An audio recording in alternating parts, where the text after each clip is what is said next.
Cô gái này chính là nữ chính đanh đá nhất màn ảnh hẳn. Buổi sáng khi mới ngủ dậy, cô ấy trực tiếp đạp anh chồng vô dụng của mình trực tiếp xuống đất. Nhìn thấy anh chồng dùng lén mỹ phẩm của mình, cô ấy kéo tóc anh rồi đánh cho một trận lên bờ xuống ruộng. Biết được hôm nay là phiên tòa của chồng, cô ấy không quên dặn dò anh, nếu để thua phiên tòa này thì đừng có mơ bước chân vào phiên tòa này. Cô gái này tên là Mi-ho, là y tá xinh đẹp nhất của bệnh viện. Các đồng nghiệp đều ngưỡng mộ cô ấy có chồng là luật sư. Tuy nhiên thực tế thì không phải thần thoại như vậy. Người chồng của cô hôm nay lại tiếp tục duy trì hành trình thất bại rồi. Lúc này anh ấy đang cùng bố vợ ngồi trên bậc thềm, gương mặt tràn đầy chán nản. Bố vợ vừa định an ủi anh thì Mi-ho lại đột nhiên gọi đến, mà người vừa để thua phiên tòa vừa rồi làm sao mà nghe điện thoại được. Anh ấy liền sợ hãi mà đẩy điện thoại sang cho bố vợ nghe. Thế nhưng bố vợ anh cũng sợ cô con gái của mình. Mi-ho hỏi kết quả phiên tòa cả ngày hôm nay của chồng. Khi biết được cả ngày hôm nay của chồng lại thất bại, Mi-ho trực tiếp bùng nổ. Hóa ra vụ án lần này có liên quan đến số tiền tiết kiệm khổng lồ mà chồng cô bị lừa. Nếu phiên tòa lần này anh không cãi thắng thì có nghĩa là cả nhà họ từ giờ chỉ có hít không khí mà sống. Sau khi tan ca về nhà, Mi-ho lại gọi điện cho chồng. Thế nhưng gọi thế nào chồng cô cũng không bắt máy, làm cho cô ấy tức đến nỗi không thể thở nổi. Giờ còn dám ngắt điện thoại của mình cơ à? Mi-ho uống vài chén rượu để giải sầu. Chính vào lúc này người bố lén lén lút lút đi từ trong phòng ra ngoài. Đó là cái gì thế ạ? Bố liền ấp úng nói mình đi vứt rác. Tuy nhiên Mi-ho đã nhìn thấu tất cả. Cô ấy hỏi bố nếu cô và chồng ly hôn thì bố đứa bên nào. Không ngờ rằng đáp án của bố lại khiến cô hoài nghi nhân sinh. Chang-ho mà không có bố thì làm sao mà sống được? Đây có phải là bố đẩy mình không đấy? Bố sau khi xuống liền đưa đống quần áo cho Chang-ho. Mi-ho đâu ạ? Con bé đang đợi con đó còn muốn xử lý con. Nghe xong câu này thì thực sự cho thêm gan hùm anh cũng không dám về nhà. Mà gia đình này còn xảy ra những chuyện thú vị gì nữa đây? Tuy nhiên người phụ nữ hung dữ này lại có những lúc dịu dàng. Hôm nay là ngày chồng cô được phát lương. Chỗ này có bao nhiêu tiền vậy? Thế này Chang-ho đã làm gì? Tối qua vì để thua phiên tòa quan trọng không lấy được lại tiền mà không dám về nhà. Hôm nay thì lại có thể lấy ra được một số tiền lớn như vậy. Hóa ra tối hôm qua Chang-ho nhận được một vụ án giết người, mà người ủy thác cho anh ấy lại là thị trưởng của thành phố. Lúc mới bắt đầu Chang-ho trực tiếp từ chối. Mà nhân vật có tiếng tăm như thị trưởng đây sao lại mời luật sư hạng 3 như anh chứ? Mọi người phải biết rằng khả năng thắng của vụ án này có 10%. Thị trưởng thấy sự nghi hoặc của Chang-ho trực tiếp nói với anh rằng người ông ta cần không phải là một luật sư tài giỏi mà một người phát ngôn. Nói đơn giản ông ta cần một tên luật sư biết ngoan ngoãn nghe lời, chỉ cần nghe theo mệnh lệnh của mình là được. Rất nhanh dưới sự sắp xếp của thị trưởng, anh ấy đến được nhà tù mà họ bị giam. Mà trong căn phòng mật thất của nhà tù, 3 tên tài phiệt giết người đang thư thái uống rượu vang, còn trưởng mục đứng ở một bên phục vụ 3 người họ. Chính vào lúc này Chang-ho được đưa tới chỗ của họ. Sau khi nhìn thấy 3 vị tài phiệt, anh ấy liền khom lưng cúi người đưa tấm danh thiếp của mình cho họ. Và tất nhiên là họ không có hứng thú gì với anh cả. Nhìn thấy thái độ khiêm tốn, biết điều của Chang-ho, 3 người họ đều lộ ra những nụ cười hài lòng. Thế nhưng vào chính lúc này tên cầm đầu bỗng nhận được một cuộc điện thoại. Bên kia điện thoại nói anh ta đang nắm giữ bằng chứng chứng minh tội trạng giết người của họ. Sau khi nghe tới đây thì 3 người đều lộ ra ánh mắt hoang mang. Trước khi thương lượng đối sách thì bọn họ bảo Chang-ho rời khỏi đây, mà không chú ý rằng trước khi Chang-ho rời đi đã ném thiết bị nghe lén vào thùng rác gần đó. Sau khi ra ngoài thì anh ấy liền đeo tai nghe lên, biết được camera hành trình trên chiếc xe gây án của bọn chúng đang được để ở chỗ vợ của một trong 3 tên tài phiệt kia. Từ chỗ của 3 tên đó anh còn biết được rằng còn một tên đồng phạm ở bên ngoài còn chưa bị bắt. Sau đó anh liền đem những gì mình nghe được báo cáo cho thị trưởng. Hóa ra trước đó thị trưởng tìm đến Chang-ho vốn không phải là anh đến giúp đỡ 3 tên tài phiệt kia, mà là ông ấy muốn nắm trong tay bằng chứng phạm tội của 3 tên ấy, từ đó mà thoát khỏi khống chế của lũ tài phiệt kia với mình. Rất nhanh 2 người họ tìm đến chỗ vợ của 3 tên tài phiệt, nhưng họ lại bị một người áo đen cướp mất tay trên. Cuộc sống của tài phiệt hàn sẻn xa xỉ ra sao? Những chai rượu có giá trị hàng triệu won đối với họ giống như nước lã mà thôi, thậm chí đến tiền cũng là đạo cụ mua vui của bọn chúng. Cho dù có giết người rồi nhốt vào trong tù thì ngục trưởng cũng phải đích thân hầu hạ chúng. Vì để hủy bỏ chứng cứ nằm trong tay người phụ nữ này, chúng liền sai người giết người diệt khẩu. Trong phòng họp, các nhân viên bỗng nhiên nghe thấy một tiếng kêu thảm thiết thì vội vàng chạy lên trên. Mà lúc này Chang-ho cũng kịp thời có mặt, dùng bình cứu hỏa để phá cửa, thế nhưng người phụ nữ này đã sớm hôn mê bất tỉnh. Anh ấy chạy tới bên cửa sổ để quan sát, vừa hay nhìn thấy một tên áo đen đang tháo chạy, mà người phụ nữ đang tỉnh lại, nhưng khi cô ấy nhìn thấy thị trưởng thì tỏ ra vô cùng sợ hãi. Sau khi xử lý vết thương, Chang-ho bắt đầu chất vấn đối phương nơi cất giấu camera hành trình. Anh nói gì vậy? Camera hành trình là sao? Nhìn thấy người phụ nữ này giả ngốc, anh liền lấy đoạn ghi âm của cô ta và chồng ra, thì lúc này cô ta mới thành thật trả lời. Chính là lúc Chang-ho đi lấy lại camera hành trình, anh liền hỏi người phụ nữ tên đồng phạm còn lại là ai. Sau khi im lặng một hồi thì người phụ nữ nói nên cái tên Gong Chae-sun. Thị trưởng đứng bên cạnh giải thích người đó là chủ biên của một tòa soạn báo, mà 3 tên tình nghi kia đều là thân cận của ông ta. Hơn nữa nạn nhân lúc còn sống thì có mâu thuẫn với người này. Với những manh mối như vậy thì tên chủ biên kia sẽ là tình nghi lớn nhất. Sau đó Chang-ho và thị trưởng chia tay nhau. Chang-ho đưa người phụ nữ kia tới chuột thì rất nhanh lấy được USB camera hành trình của ô tô. Sau khi về nhà anh lấy đoạn video ra xem. 3 tên tài phiệt kia uy hiếp giáo sư Su muốn ép anh ấy thu hồi luận văn đã phát hành. Thế nhưng giáo sư Su có chết cũng không đồng ý. Tôi sẽ tố cáo các người. Kết quả thì anh ấy bị 3 tên tài phiệt giết hại. Nhưng luận văn mà bọn chúng nói tới Chang-ho không biết là gì. Trước khi đi ngủ anh hỏi Mi-ho có nhớ ngày mai là ngày gì không. Hóa ra mai là ngày kỷ niệm 3 năm họ kết hôn. Chang Ho muốn mời Mi-ho ra ngoài ăn tối. Tối ngày hôm sau anh ấy liền đưa Mi-ho và bố vợ tới một nhà hàng sang trọng. Trong lúc ăn tối thì chiếc điện thoại trên bàn bỗng reo lên. Hóa ra là cuộc gọi của một vị cảnh sát. Đối phương yêu cầu anh mang theo cái USB ghi lại hành trình kia ra gặp mặt. Anh ấy không dám bỏ lỡ chuyện quan trọng, thế nhưng vừa ra ngoài thì nhân viên cho anh một cốc cà phê. Anh vui vẻ nhận lấy mà không nghĩ nhiều. Lúc lái xe anh ấy uống có một ngụm mà không bao lâu anh đã xuất hiện ảo giác. Cả thế giới bắt đầu chuyển động, đến cả xe của anh ấy cũng mất khống chế tăng tốc không ngừng. Sau một hồi vật lộn, chiếc xe bị lăn mấy vòng trên đường. Sau khi được các bác sĩ cứu sống, lúc anh tỉnh lại thì mới nhận ra bằng cách thần kỳ nào đó bản thân anh lại thành một tên thiên tài lừa đảo. Rất nhanh tin tức này trở nên vô cùng nóng trên các trang mạng. Cho dù là đồn cảnh sát hay các tội phạm trong tù, không một ai là không biết tới anh. Mà điều anh ngạc nhiên nhà phía cảnh sát phát hiện được một lượng lớn bột trắng và vàng ở văn phòng luật sư của anh. Lúc này phía cảnh sát bắt anh hãy giải thích về chuyện này. Nhưng đến cả bản thân anh cũng không biết đến khi mình tỉnh dậy thì đã biến thành thiên tài lừa đảo Big Mouth. Cứ như vậy anh chính thức bị điều tra. Chỉ vỏn vẹn trong 2 ngày thì từ một luật sư biến thành một tù nhân. Từ bây giờ cho dù anh ấy có thể rửa sạch mọi hiểm nghi thì chuyến đi lần này đã hủy hoại cả cuộc đời của anh ấy. Trong một căn phòng tối tăm, một đám tội phạm tử hình treo cổ một người đàn ông lên trên cao. Người đàn ông khóc lóc cầu xin đám phạm nhân.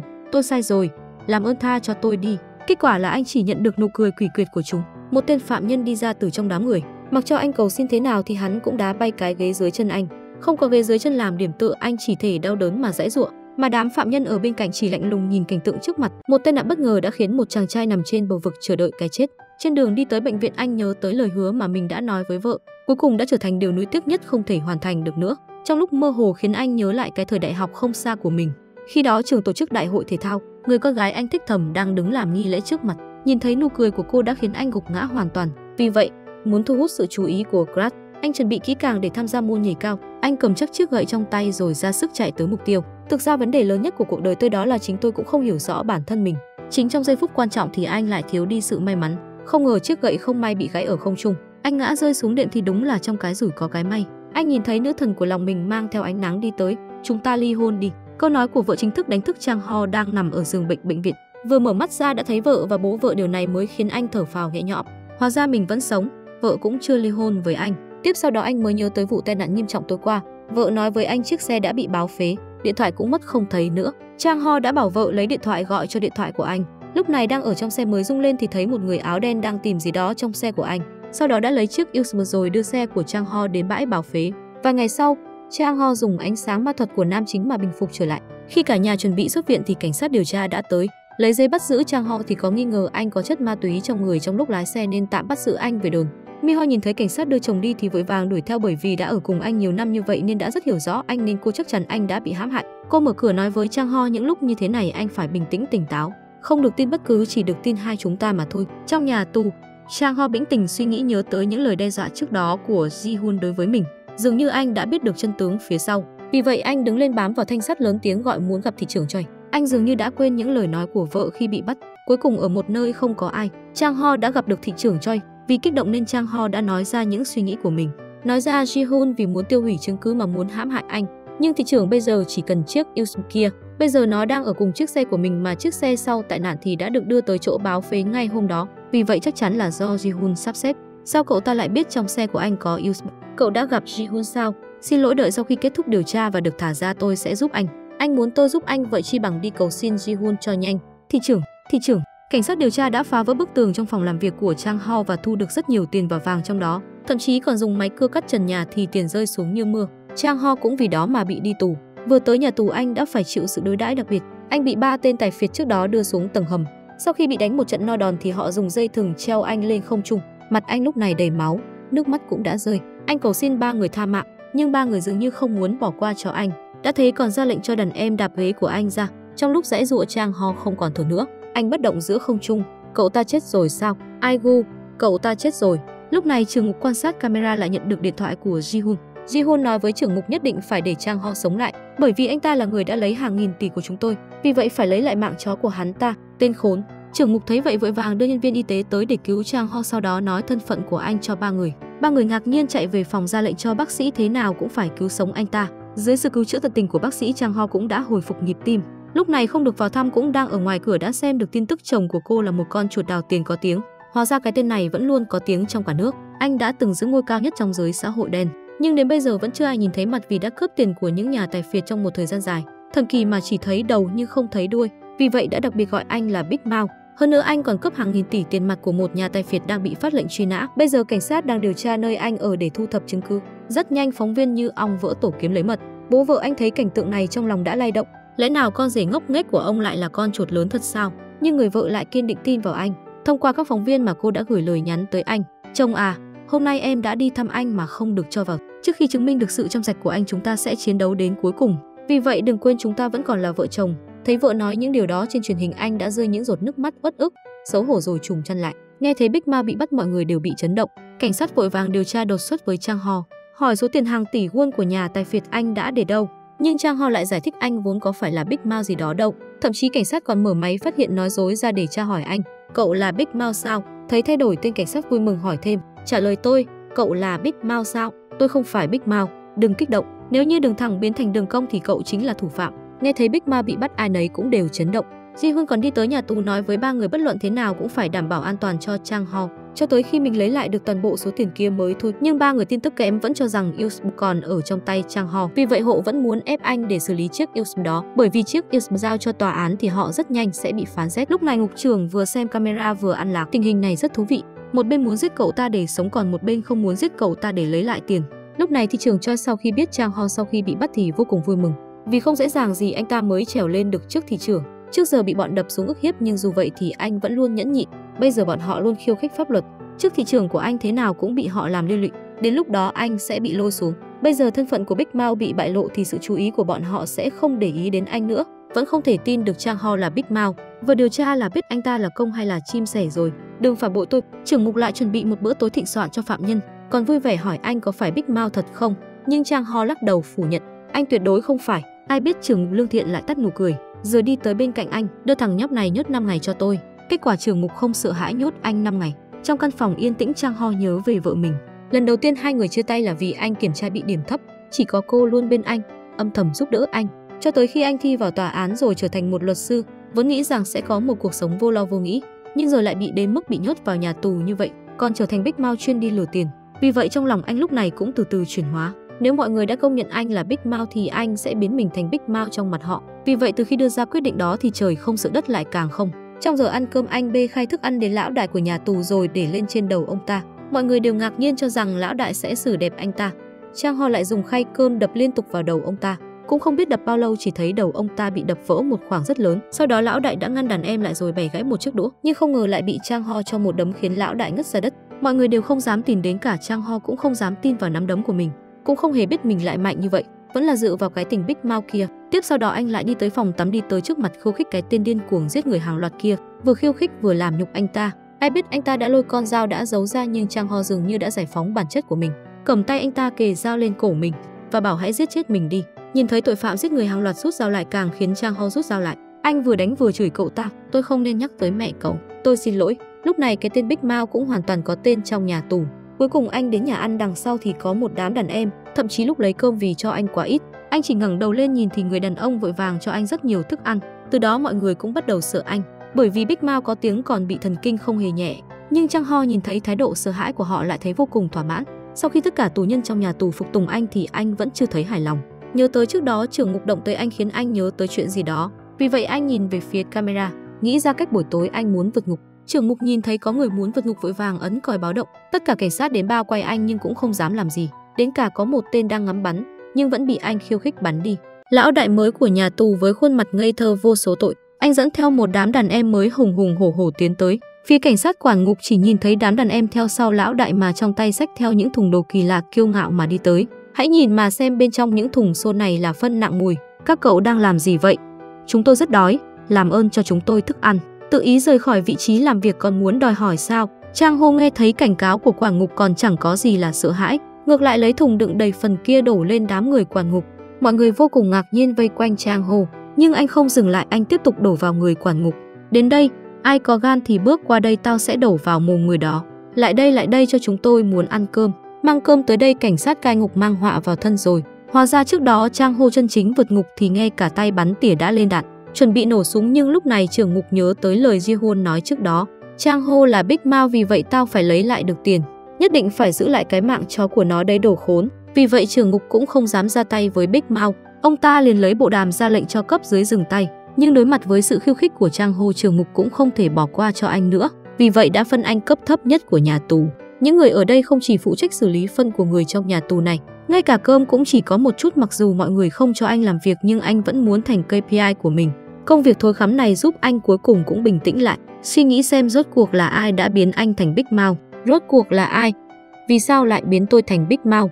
Vừa mới suy nghĩ thì Trang Ho nghe thấy tiếng còi báo phát cơm. Anh lập tức bỏ lại những suy nghĩ phía sau, là người đầu tiên đi tới chỗ phát cơm, trở thành đầu bếp phát cơm. Nhưng nhìn thấy khay cơm khiến anh không còn vui nữa. Những thứ này ngay cả chó lợn còn không muốn ăn, vì vậy anh phẫn nộ hất đổ khay cơm. Lại một lần nữa dùng danh Big Mouth kêu gọi mọi người: tôi sẽ giúp chúng ta ăn no bụng, thế nên mang theo thùng phân theo tôi. Vì vậy mọi người đi theo Trang Ho mang theo những thùng phân đầy áp đổ vào người quản ngục. Trưởng ngục biết tin thì cũng vội vàng đi tới nói chuyện với anh. Chỉ thấy Trang Ho từ từ đi tới trước mắt ông và nói với ông chỉ cần một bữa tối ăn ngon là được rồi. Thậm chí còn dùng cái tên Big Mouth để uy hiếp trưởng ngục. Chuyện đã đến mức này thì đang có nhiều người nhìn anh.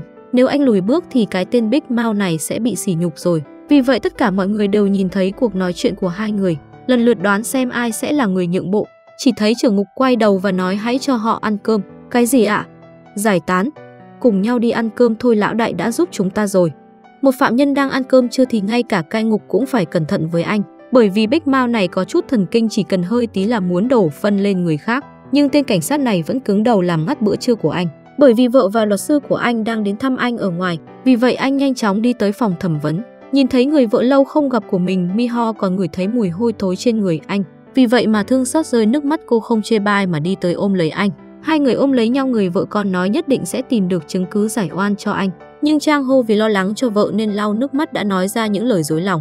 Anh muốn ly hôn với em, từ giờ chúng ta đường ai nấy đi. Anh không phải người xấu như vậy, em cũng sẽ không bỏ mặc anh. Nhưng anh có thể sẽ chết, vậy em sẽ chết cùng anh. Sau đó hai người lại ôm lấy nhau và không ngừng khóc. Có lẽ đây chính là động lực lớn nhất của anh. Trang Ho vì tự ý rời khỏi nơi làm việc nên đã bị nhốt lại. Nhưng mỗi lần đến cái nơi không có ánh sáng này càng khiến anh có những suy nghĩ trưởng thành hơn. Lần này anh không sợ hãi nữa mà còn bình tĩnh suy nghĩ những bước đi tiếp theo. Vì vợ của mình mà anh sẽ phải sống tiếp. Anh sẽ tìm ra người đã biến anh thành bộ dạng như thế này. Anh nắm tay lại như chứng minh mình đã có câu trả lời. Sau 3 ngày bị giam giữ anh lại được ra ngoài. Nhưng lần này có thể thấy được sự thay đổi của anh.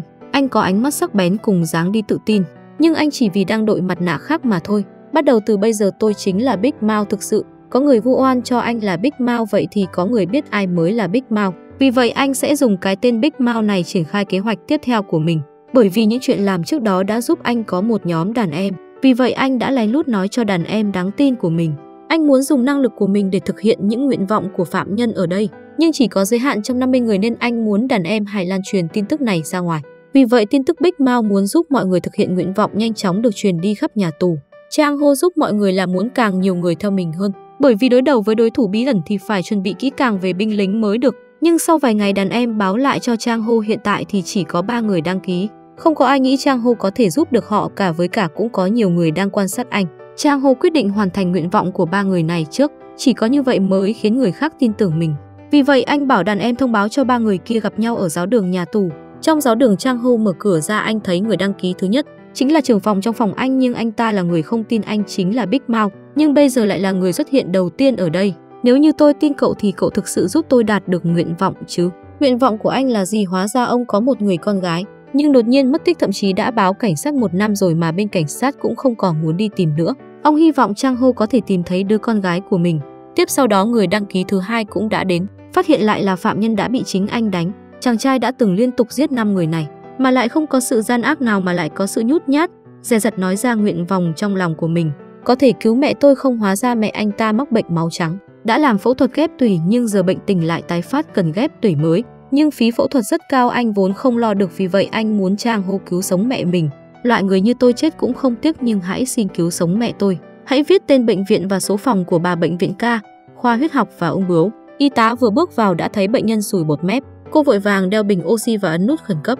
Trước khi đợi bác sĩ tới, cô đã một mình tiến hành cứu bệnh nhân. Dưới sự cố gắng không ngừng, cô đã lấy lại được nhịp tim cho bệnh nhân, cứu được một mạng. Nhưng ngẩng đầu lên thì thấy một nhóm bác sĩ đang lạnh nhạt nhìn cô. Sau đó từ từ đi vào phòng bệnh, không những không khen cô, ngược lại còn trách cô không có sự cho phép của bác sĩ đã tự ý tiêm thuốc cho bệnh nhân. Hãy nói rõ tình hình và xin lỗi người nhà bệnh nhân.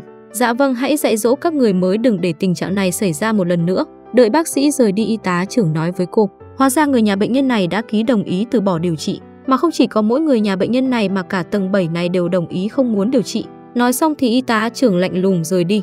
Nhưng Mi-ho lại lộ ra ánh mắt nghi ngờ người nhà đồng ý điều trị thì còn không nói. Nhưng ngay cả tầng 7 đều không muốn bác sĩ điều trị cho người này. Càng kỳ lạ là bác sĩ còn lại làm theo. Lẽ nào cứ như vậy mà dương mắt nhìn bệnh nhân cứ thế mà mất mạng sao? Nghĩ không thông nên Mi-ho rời khỏi bệnh viện thì đã bị một người phụ nữ chặn lại. Xin hãy cứu chồng tôi cái gì, tôi không tin ai khác ngoài cô ở bệnh viện này hết. Họ không cho tôi chuyển viện nhưng ở đây cũng không tiếp nhận điều trị. Nhưng người phụ nữ còn chưa nói xong thì đã có người khác đến. Người phụ nữ vội vàng rời đi, lúc này Mi-ho mới nhớ đến. Hóa ra người phụ nữ này chính là người nhà của bệnh nhân vừa nãy. Trước đó đã nghe thấy nhân viên bảo hiểm của công ty nói chuyện với người phụ nữ này. Chỉ cần bà đồng ý ký vào giấy đồng ý từ bỏ trị liệu thì sẽ nhận một số tiền bồi thường lớn hơn nữa, bà cũng không còn tiền để tiếp tục điều trị nữa. Cuối cùng thì người phụ nữ cũng cầm bút ký vào giấy từ bỏ điều trị. Vì vậy Mi-ho đã nói sự kỳ lạ này của bệnh viện cho bố mình và luật sư. Cô nhớ tới Chang-ho từng nói với mình, giáo sư của bệnh viện Kisu khi phát biểu một bài luận văn mà đã bị giết người diệt khẩu. Điều này Mi-ho nghĩ tới luận văn của giáo sư. Chỉ cần tìm tới bài luận văn đó là sẽ biết vì sao Chang-ho lại bị vu oan. Mà Chang-ho đang trong nhà tù lúc này với cái tên Big Mouth. Anh đã truyền tin sẽ giúp mọi người thực hiện nguyện vọng. Điều này cũng khiến ba tên tài phiệt bất mãn, bọn họ muốn lên kế hoạch báo thù. Chỉ nhìn một đám người hùng hổ đi về phía Chang-ho. Cảnh sát cũng đã khóa cửa lớn lại, sau đó nhanh chóng rời đi. Rất nhanh cuộc chiến đã xảy ra. Nhưng lúc này phạm nhân giết người đi cùng Chang-ho đã nhắm mắt lại đi về phía Chang-ho. Anh khó tin được sự thay đổi của phạm nhân này. Nhớ lại bộ dạng cầu xin đáng thương trước đó của anh ta, bây giờ lại muốn giết mình. Chính lúc này một người lao tới ôm lấy phạm nhân giết người. Hóa ra là người cùng phòng muốn Chang-ho giúp ông hoàn thành nguyện vọng. Chỉ nhìn thấy ông lao tới đã thấy con dao đâm vào bụng của ông. Sau đó muốn cắt tiết ông thì Chang-ho lao tới đạp tên đó ra. Anh lo lắng nhìn người đàn ông bị thương vì cứu mình, sau đó để lộ ra ánh mắt dữ dằn của mình. Nữ y tá vừa tiêm một liều thuốc cho bệnh nhân nhưng lại không ngờ rằng giây tiếp theo bệnh nhân lại toàn thân co giật. May là y tá trưởng có mặt mới cứu được người bệnh nhân kia. Bọn họ nói cô ấy đã tiêm quá liều cho bệnh nhân, thế nhưng Mi-ho lại khẳng định cô đã tiêm đúng 2mg. Vừa mở ghi chú của y tá để chứng minh cô ấy lại phát hiện chỉ dùng 1mg. Lúc này y tá trưởng lại được nước lấn tới. Mi-ho cảm thấy vô cùng uất ức. Cô bình tĩnh lấy điện thoại ra. Đó là tấm ảnh mà cô ấy chụp lại trước khi điều trị cho bệnh nhân. Trên đó ghi 2mg. Cũng đúng lúc này thì loa của bệnh viện lúc này thông báo cho mọi người tới phòng họp. Thế là tất cả mọi người đều lũ lượt rời đi, để Mi-ho còn lại một mình. Mà Mi-ho vừa tới phòng họp lại nghe thấy những lời dị nghị của những đồng nghiệp khác khi nói về cô. Bọn họ cho rằng chồng cô là một tên trộm tội lỗi đầy mình, mà bọn họ lại trở thành đồng nghiệp với cô ta thực sự là một sự sỉ nhục mà. Cùng lúc đó viện trưởng của bệnh viện hỏi mọi người có đưa câu hỏi nào không.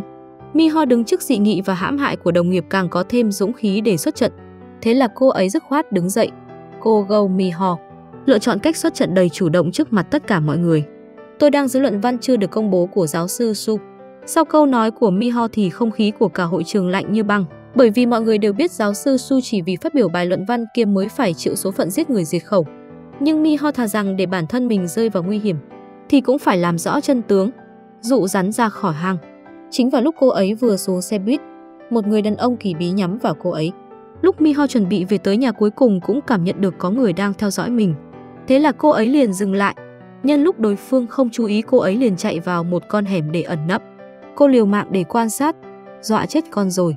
Ôi trời ạ, dọa bố hết cả hồn. Này con sao thế? Mi-ho sau khi bị dọa thì mới yên tâm. Nhưng lúc này điện thoại của cô ấy reo lên. Hóa ra là thị trưởng Choi gọi cho cô ấy. Ông ta muốn luận văn nên cô cũng cho luôn ông ta địa điểm gặp mặt. Mà cô gái Mi-ho đang trêu đùa trên con thuyền tính mạng để tìm kiếm bằng chứng. Mà lúc này Chang-ho đang cùng đám người này đánh nhau ở trong trại giam. Sau khi trưởng ngục nhìn thấy người ngã xuống đất không thể đứng lên được nữa, mới ra lệnh cho quản ngục ra mặt để chấm dứt ẩu đả này. Mà người đàn ông ở cùng Chang-ho đang vô cùng nguy kịch nhanh chóng được đưa tới bệnh viện. Mà Chang-ho thử biết đây là âm mưu của trưởng ngục. Anh phẫn nộ đứng lên lao về phía trưởng ngục. Ông về sai phe rồi đấy. Đáng ra ông nên về phe tôi chứ không phải đám người kia. Kết quả là trưởng ngục lại lần nữa nhốt Chang-ho và đám người đánh nhau kia vào nhà giam. Sau đó trưởng ngục đi đến bệnh viện để xem xét tình hình của người đàn ông kia. Kết quả là ông ấy nhìn về phía trưởng ngục khó khăn vẫy vẫy ngón tay để ông ta lại gần phía mình. Người đàn ông tức giận đập tay xuống bàn, sau đó nhìn về bàn tay đang bị thương của mình. Hay biết những người cùng đánh nhau với anh ấy đều cùng sủi bọt mép. Trúng độc mà chết.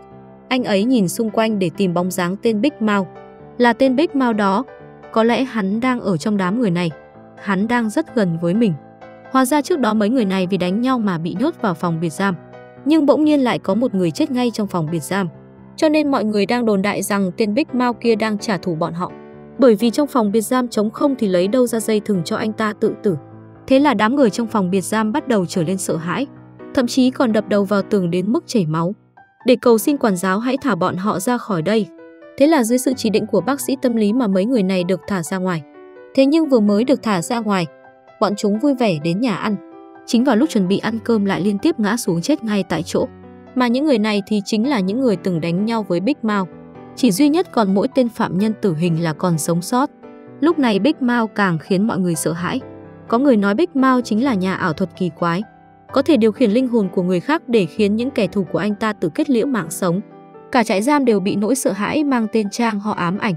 Thế là mọi người bắt đầu tìm thằng em bí ẩn của Chang Ho, hy vọng cậu ấy có thể thực hiện nguyện vọng của bản thân. Còn bên này thì những quản giáo lại sợ anh ấy lại tiếp tục giết phạm nhân, thậm chí còn tiến hành giám sát chặt chẽ với anh hơn. Bọn họ cũng bị lời đồn đãi kia làm cho mụ mị rồi. Sau khi nghe tin tức về Chang Ho, Gong Ji-hun cũng đến trại giam rồi yêu cầu Chang Ho hãy trả lại số tiền 100 tỷ won đầu tư vào Naza Capital. Nhưng Chang Ho cũng biết rằng hiện giờ chỉ sống dưới danh nghĩa của tên Big Mouth kia mới có thể sống sót được. Thế là anh nói với Gong Ji-hun rằng số tiền 100 tỷ won kia là số tiền đảm bảo mạng sống. Nếu như anh giao ra thì chắc chắn sẽ phải chịu kết cục giết người diệt khẩu. Nhưng Gong Ji-hun vẫn không tin người con trai trẻ tuổi trước mặt mình chính là Big Mouth gì. Thế là ông ta đưa ra một cách để Chang Ho chứng minh là Big Mouth. Đó là anh phải nói được tên những khách đã từng giao dịch với anh. Thế thì ông ta mới tin Chang Ho là Big Mouth. Cuối cùng còn cho anh 1 tuần để suy nghĩ. Nếu như hôm đó mà cậu không nói ra tên của khách hàng thì cậu chính là kẻ giả mạo. Đến lúc đó thì cậu không có đường sống đâu. Trên đường đi về phòng giam anh nhìn lên camera rồi đột nhiên nghĩ ra một cách. Thế là anh cho tên quản ngục một đấm bất tỉnh. Vội vàng lấy chiếc điện thoại trên người quản ngục để gọi điện ra bên ngoài cầu cứu. Mà người anh ấy cầu cứu chính là thị trưởng Choi. Anh ấy nhanh chóng thuật lại đầu đuôi cho ông ấy nghe. Hy vọng thị trưởng trong vòng 1 tuần lấy được tên khách hàng của Big Mouth. Nếu như tôi không nói ra được 5 tên khách hàng của Big Mouth thì hắn sẽ giết tôi. Là ai nói với cậu như vậy? Là Gong Ji-hun. Cậu đang làm cái gì thế hả? Gọi điện cho thị trưởng Choi. Cùng lúc này trưởng ngục đang điều tra về những cái chết của phạm nhân kia. Bởi vì từ đầu đến cuối ông ấy không tin Chang Ho chính là Big Mouth, càng không tin Big Mouth biết ma thuật. Sau khi xem lại camera nhiều lần thì cuối cùng bọn họ cũng phát hiện ra. Hóa ra những người này tự uống thuốc độc mới chết ngay tại chỗ. Thế là ngục trưởng đưa quân đến phòng giam Chang Ho, ra lệnh cho tất cả thành viên ra ngoài cửa. Sau đó cho quản ngục lục soát cẩn thận phòng giam của bọn họ, xem có dấu thuốc độc ở đây không. Nhưng sau khi tìm một lượt thì không tìm được gì hết. Thế nhưng nhìn thấy những tù nhân ở phòng khác thò đầu ra để hóng hớt, thì trưởng ngục ra lệnh những người khác về phòng. Thế mà không có ai lại đi nghe lệnh của trưởng ngục cả. Trưởng ngục nhìn thấy Chang Ho chỉ liếc mắt một cái nhưng sức ép còn nặng hơn lời ra lệnh của ông ta, càng khiến ông ta thấy anh không vừa mắt. Cuối cùng ông ta tiến gần lại Chang Ho. Cậu chỉ còn lại 4 ngày. Chỉ cần cậu nói ra tên những người đó thì tôi tin cậu chính là Big Mouth. Còn nếu cậu không nói được ra thì cậu sẽ chết rũ trong này. Cô vừa tan làm đang ngồi trên tàu điện ngầm để trở về nhà, lại phát hiện có một người đàn ông thần bí đang không ngừng nhìn về phía cô ấy. Cô gái cảnh giác đi ra tàu điện ngầm lấy điện thoại ra giả vờ như đang soi gương rồi chụp lại ảnh người đàn ông đó. Sau đó cô gửi tấm ảnh đó cho người bố của mình, rồi nấp vào nhà vệ sinh nữ để đợi bố tới đón. Bố cô cũng mang theo luật sư đến nhà vệ sinh. Nhìn thấy một người áo đen đang đứng ở đó, ông ấy liền lấy chiếc dùi cui điện ra chuẩn bị thề chết mà xông tới phía hắn. Mi-ho lúc này mới vội vàng chạy từ nhà vệ sinh ra. Tên đó hóa ra là thư ký của thị trưởng Choi. Cho tới khi thị trưởng Choi tới văn phòng, Mi-ho mới phẫn nộ mà chất vấn ông ta. Rõ ràng là một thị trưởng lại cho người theo dõi cô là sao? Thị trưởng lại cho rằng trước mắt cô đang vô cùng nguy hiểm, bởi vì cô đã khai rằng bản luận văn của giáo sư Su đang ở trong tay mình. Ông ấy sợ cô sẽ gặp nguy hiểm cho nên mới cho người đi theo bảo vệ cô. Thị trưởng Choi thấy Mi-ho căn bản không tin lòng tốt của mình, thế là lấy ra một danh sách, bảo cô ấy ngày mai đi thăm tù thì hãy đưa nó cho Chang Ho, rồi cô sẽ biết ông ta có đáng tin hay không. Thế là hôm sau Mi-ho đưa luật sư đến thăm Chang Ho. Hai người vừa gặp mà đã ôm lấy nhau, mà anh luật sư ở bên cạnh thở dài thấy bóng đèn sáng quá. Chang Ho sau khi đuổi anh bạn thân của mình ra ngoài, thì Mi-ho mới lấy ra tờ danh sách thị trưởng Choi đưa cho anh. Nhìn thấy bên trong đã liệt kê đủ tên của 5 người.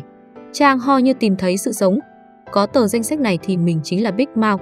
Mà 3 tên tài phiệt này lại bắt đầu không an phận, bởi vì còn 3 ngày mà Chang Ho phải đưa danh sách cho Gong Ji-hun, từ đó mà chứng minh được với mọi người rằng anh ấy chính là Big Mouth thật sự. Thế nhưng 3 tên này từ đầu đến đít đều không tin Chang Ho có thể đưa ra danh sách kia. Thế là chúng liền nghĩ ra một cách, mở ra một trận chiến với Chang Ho ở trong trại giam. đó là đem tin tức kia lan truyền khắp trại giam. Hơn nữa còn tạo những câu chuyện phiến để mọi người không chuyển sang chuyện khác, mà chỉ chú ý tới một điểm, đó là 3 ngày nữa Chang Ho có thể chứng minh anh ấy là Big Mao hay không. Ba tên tài Việt còn để giáo quan đi mua 300 triệu tiền thẻ giao thông để mọi người đặt cuộc tự do. Thế nhưng không ngờ rằng cuộc chơi vừa mới bắt đầu, phía cực Chang Ho giành được chiến thắng lại xếp thành hàng dài vô tận, mà thằng em của Chang Ho đang cố gắng không ngừng đăng ký cho mọi người. Còn 3 tên kia thì không nhiều lời ra lệnh cho giáo quan đánh cho thằng đệ của Chang Ho một trận. Sau đó còn kéo anh ta đến trước mặt của Chang Ho. Đại ca à, em xin lỗi, em đã kinh doanh trên danh tiếng của đại ca. Sau khi biết đầu đuôi của câu chuyện, Chang Ho không hề trách anh ấy. Hơn nữa còn đỡ anh ta dậy và nói với 3 tên tài Việt, anh chấp nhận cá cược với 3 người họ vì những người đặt cho anh sẽ thắng lớn. Sở dĩ Chang Ho đồng ý với bọn họ là vì anh ấy đã có danh sách khách hàng. Đối với anh ấy thì đây chính là chiến thắng không tốn chút sức lực nào. Hơn nữa anh ấy còn dùng số tiền 300 triệu won để làm tiền cược, còn mời trưởng ngục làm nhà cái của trận cá cược này. Mọi người rất chờ đợi kết quả của trận cá cược này. Thế nhưng trong cuộc triển lãm của 3 ngày sau đó, thị trưởng Choi lại gặp Gong Ji-hun ở đó. Gong Ji-hun như nắm chắc phần thắng, nói với thị trưởng Choi, tôi phải đi gặp Park Chang Ho, anh không đi cùng sao? Anh ta phải nói ra 5 cái tên của khách hàng. Tôi sợ rằng sẽ có cái tên nào sai sót từ miệng anh ta.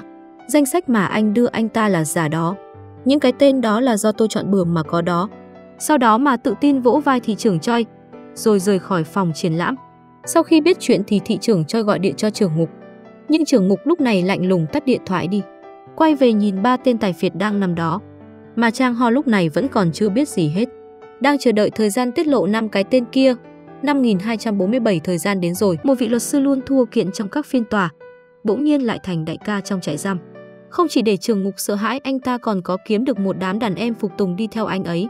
Khoảnh khắc này anh ấy tự tin cầm theo danh sách khách hàng bước đi đầy oai hùng, để chứng minh cho mọi người rằng mình chính là Big Mao ẩn danh bấy lâu nay. Thế nhưng anh ấy không hề biết rằng danh sách mà mình nắm trong tay chỉ là những cái tên mà Gong Ji-hun tùy tiện nói ra mà thôi. Mà thị trưởng cho lúc này cũng vội vàng lái xe đến trại giam. Vào lúc ông ấy muốn nói chuyện với Chang Ho thì bị trưởng ngục ngăn lại. Sau đó Chang Ho đi tới trước mặt thị trưởng từ chối yêu cầu của ông ấy. Tôi xin lỗi, ngài hãy hiểu cho vị trí của tôi, đưa anh ta đi.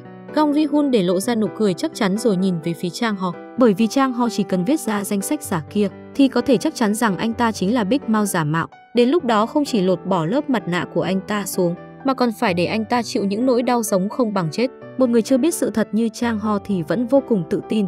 Anh ngồi đối diện Gong Ji-hun, đột nhiên không khí im lặng, quay đầu thì thấy thị trưởng Choi bước vào. Mà Gong Ji-hun nhìn thấy vậy thì càng chắc chắn rằng danh sách trong tay Chang Ho chính là danh sách giả do chính ông ta viết ra. Lúc này trưởng ngục lấy ra 2 ly rượu có để giấy và bút đặt trước mặt 2 người họ. Ông ta tuyên bố quy tắc của trận cá cược này, mỗi người sẽ viết ra những cái tên mà mình biết, tôi sẽ mở ra cùng một lúc. Thế là 2 người cùng viết tên lên giấy rồi đặt vào trong ly rượu. Trưởng ngục mở danh sách mà do Gong Ji-hun viết ra trước rồi đọc lớn ngay trước mặt tất cả mọi người. Oh Chang Su, Hong Su Ok, Hwan Che Su Win. Park Ga Giang, người cuối cùng là một người nước ngoài sao Lucas Martin. Sau đó ông ta bày ra nụ cười chắc chắn chiến thắng rồi hưng phấn mà đập xuống bàn. Không thể chờ được nữa mà giục trưởng ngục mau chóng đọc danh sách mà do Chang Ho viết lên. Nhưng dường như thời gian ở khoảnh khắc này dường như dừng lại, mọi người đều đang vô cùng chờ đợi. Chỉ nhìn trưởng trại nhìn tờ giấy ưu sầu một lúc lâu rồi gấp tờ giấy lại đưa cho Gong Ji-hun. Gong Ji-hun giật lấy tờ giấy trong tay ông ta rồi mở ra để xem danh sách bên trong. Nhưng mà điều khiến người ta kinh ngạc là 2 danh sách vậy mà giống hệt nhau. Rốt cuộc là chuyện gì thế này, sao của hắn lại giống y như của anh vậy? Các người nghe cái tên này mà xem, Lucas Martin. Anh viết sai rồi này, anh viết thiếu mất một chữ S rồi. Mà các tù nhân trong trại giam đang chờ đợi kết quả. Khi nghe tin Chang Ho đã thắng liền hét lên trong vui sướng. Chỉ có mình thị trưởng Choi đang nhìn Chang Ho với ánh mắt nghi hoặc, bởi vì danh sách mà ông bảo Mi Ho đưa cho anh ấy căn bản không phải là những cái tên này. Vì sao Chang Ho lại có thể viết được tên những khách hàng thật sự? Lẽ nào Chang Ho chính là Big Mao trong lời đồn sao? Thế nhưng lúc này điện thoại của trưởng ngục lại reo lên. Sau khi tắt máy thì ông ta nhìn về phía Chang Ho. Bác Chang Ho, bên công tố muốn gặp cậu, sao đột nhiên lại thế? Vì sao vậy? Bởi vì ông già Hong đã bị bắt. Chắc là họ muốn thẩm vấn cậu ngay lập tức. Người đàn ông này vừa mới được đưa đến phòng thẩm vấn. Họ có nhân chứng xem anh ta có chính là Big Mao hay không. Chang Ho chỉ quay sang dùng ánh mắt sắc bén nhìn anh ta. Mà không ngờ rằng giây tiếp theo người đàn ông liền sủi bọt mép chết ngay tại chỗ. Này tên khốn nạn kia, sống lại cho tôi! Cảnh tượng này khiến Gong Ji-hun tức tối mà đập mạnh xuống bàn. Càng khiến thị trưởng Choi chắc chắn rằng Chang Ho chính là Big Mao. Thế mà Chang Ho lại dùng ánh mắt đỏ ao nhìn về phía Gong Ji-hun. Liệu có phải ông ta muốn giết người diệt khẩu rồi đổ mọi tội lỗi lên đầu mình hay không? Lúc này Gong Ji-hun nhìn sự việc xảy ra trước mặt mình thì liền tức tối mà không ngừng mắng chửi. Ông ta vốn định dùng nhân chứng này nhận định xem Chang Ho có phải Big Mao hay không, thế nhưng giờ đây nhân chứng lại có kết cục như vậy, chết ngay tại phòng thẩm vấn của sở cảnh sát. Cuối cùng ông ta bất lực mà nghĩ tới tìm vợ của Chang Ho, bởi có lẽ cô ấy đang nắm trong tay bản luận văn của giáo sư Su. Nếu như Chang Ho thực sự là Big Mao vậy thì bản luận văn ấy đang nằm trong tay vợ của Chang Ho.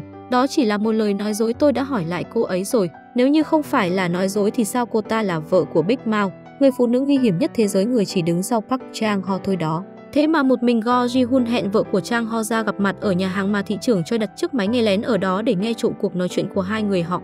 Gong Ji-hun dùng lời lẽ uy hiếp để Mi Ho đưa ra bản luận văn của giáo sư Su ra, nhưng Mi Ho lại kiên định quay lại nói với ông ta rằng tôi nghĩ chính ông mới là người chuẩn bị gặp nguy hiểm đó. Chồng của tôi là Big Mao mà nhỉ, mà thị trưởng Choi bên này không lấy được thông tin nào. Liền tháo tai nghe ra thì nhận được điện thoại của Mi Ho. Cô không ngừng cảm ơn thị trưởng Choi đưa danh sách cho mình mới khiến Gong Ji-hun tin chồng mình là Big Mao. Và cũng bởi vì cái danh xưng Big Mao mà Gong Ji-hun cũng không dám làm gì cô.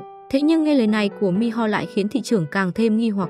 Lúc này ông cũng không hiểu nổi là ai đã đổi danh sách kia, giúp Chang Ho nói được cái tên của khách hàng, còn khiến mọi người tin anh ấy chính là Big Mao. Mà trong trại giam lúc này mọi người đang vô cùng vui vẻ, đang đếm để đổi thẻ dành cho người thắng cuộc. Mà số tiền cá cược lớn hơn vẫn là số tiền 300 triệu won mà ba tên tài phiệt cược thua. Sau khi ra lại số tiền thua cược, bọn họ liền tức tối rời khỏi đó. Càng Chang Ho lại lấy số tiền ở trong vali ra để xuống trước mặt của trưởng mục.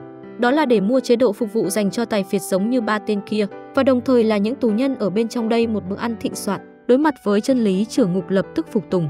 Thế là Chang Ho cứ như là một vị anh hùng được khiêng tới nhà ăn. Tất cả mọi người đều đang hô hào tên của anh, mà ba tên tài phiệt thì cũng chỉ có ngượng ngùng mà ngồi trên sofa. Nghĩ đến việc Chang Ho chính là Big Mao càng khiến bọn chúng bất an, bởi vì những người đắc tội với Chang Ho không chỉ chết ngay tại ngục tối, còn có những tù nhân còn trúng độc chết ngay tại nhà ăn. Chính vào lúc bọn chúng đang lo lắng cầu cứu người từng là lão đại trong trại giam này, Chang Ho đã đưa một vài đàn em trung thực trước mặt bọn họ, dùng khẩu khí cứng rắn ra lệnh cho bọn họ mấy ngày nữa tại phiên tòa hãy trung thực nói ra mình đã giết giáo sư Su ra sao. Anh ta vốn không phải do bọn tôi giết, vì sao bọn tôi lại phải đào hố chôn mình như vậy chứ? Nếu không thì các người sẽ mất mạng trong trại giam này không rõ nguyên nhân. Nói xong anh quay người rời đi, vì để tăng thêm sự sợ hãi của bọn họ với danh xưng Big Mao này. Chang Ho cũng bắt đầu vạch ra kế hoạch cho anh ấy, tôi phải ra tay rồi, theo chân của Big Mao và làm theo cách của tôi. Lúc này anh ấy oai vệ ngồi ở vị trí trung tâm của sân vận động, như một vị vua mà quan sát xung quanh. Tiếp đó một tấm băng rôn bỗng xuất hiện, bên trên được viết những chữ màu đỏ. Muốn thực hiện những nguyện vọng trong lòng thì hãy mau chóng bước đến giáo đường của Kinh Thánh. Sau đó Chang Ho bước tới giáo đường để cầu nguyện.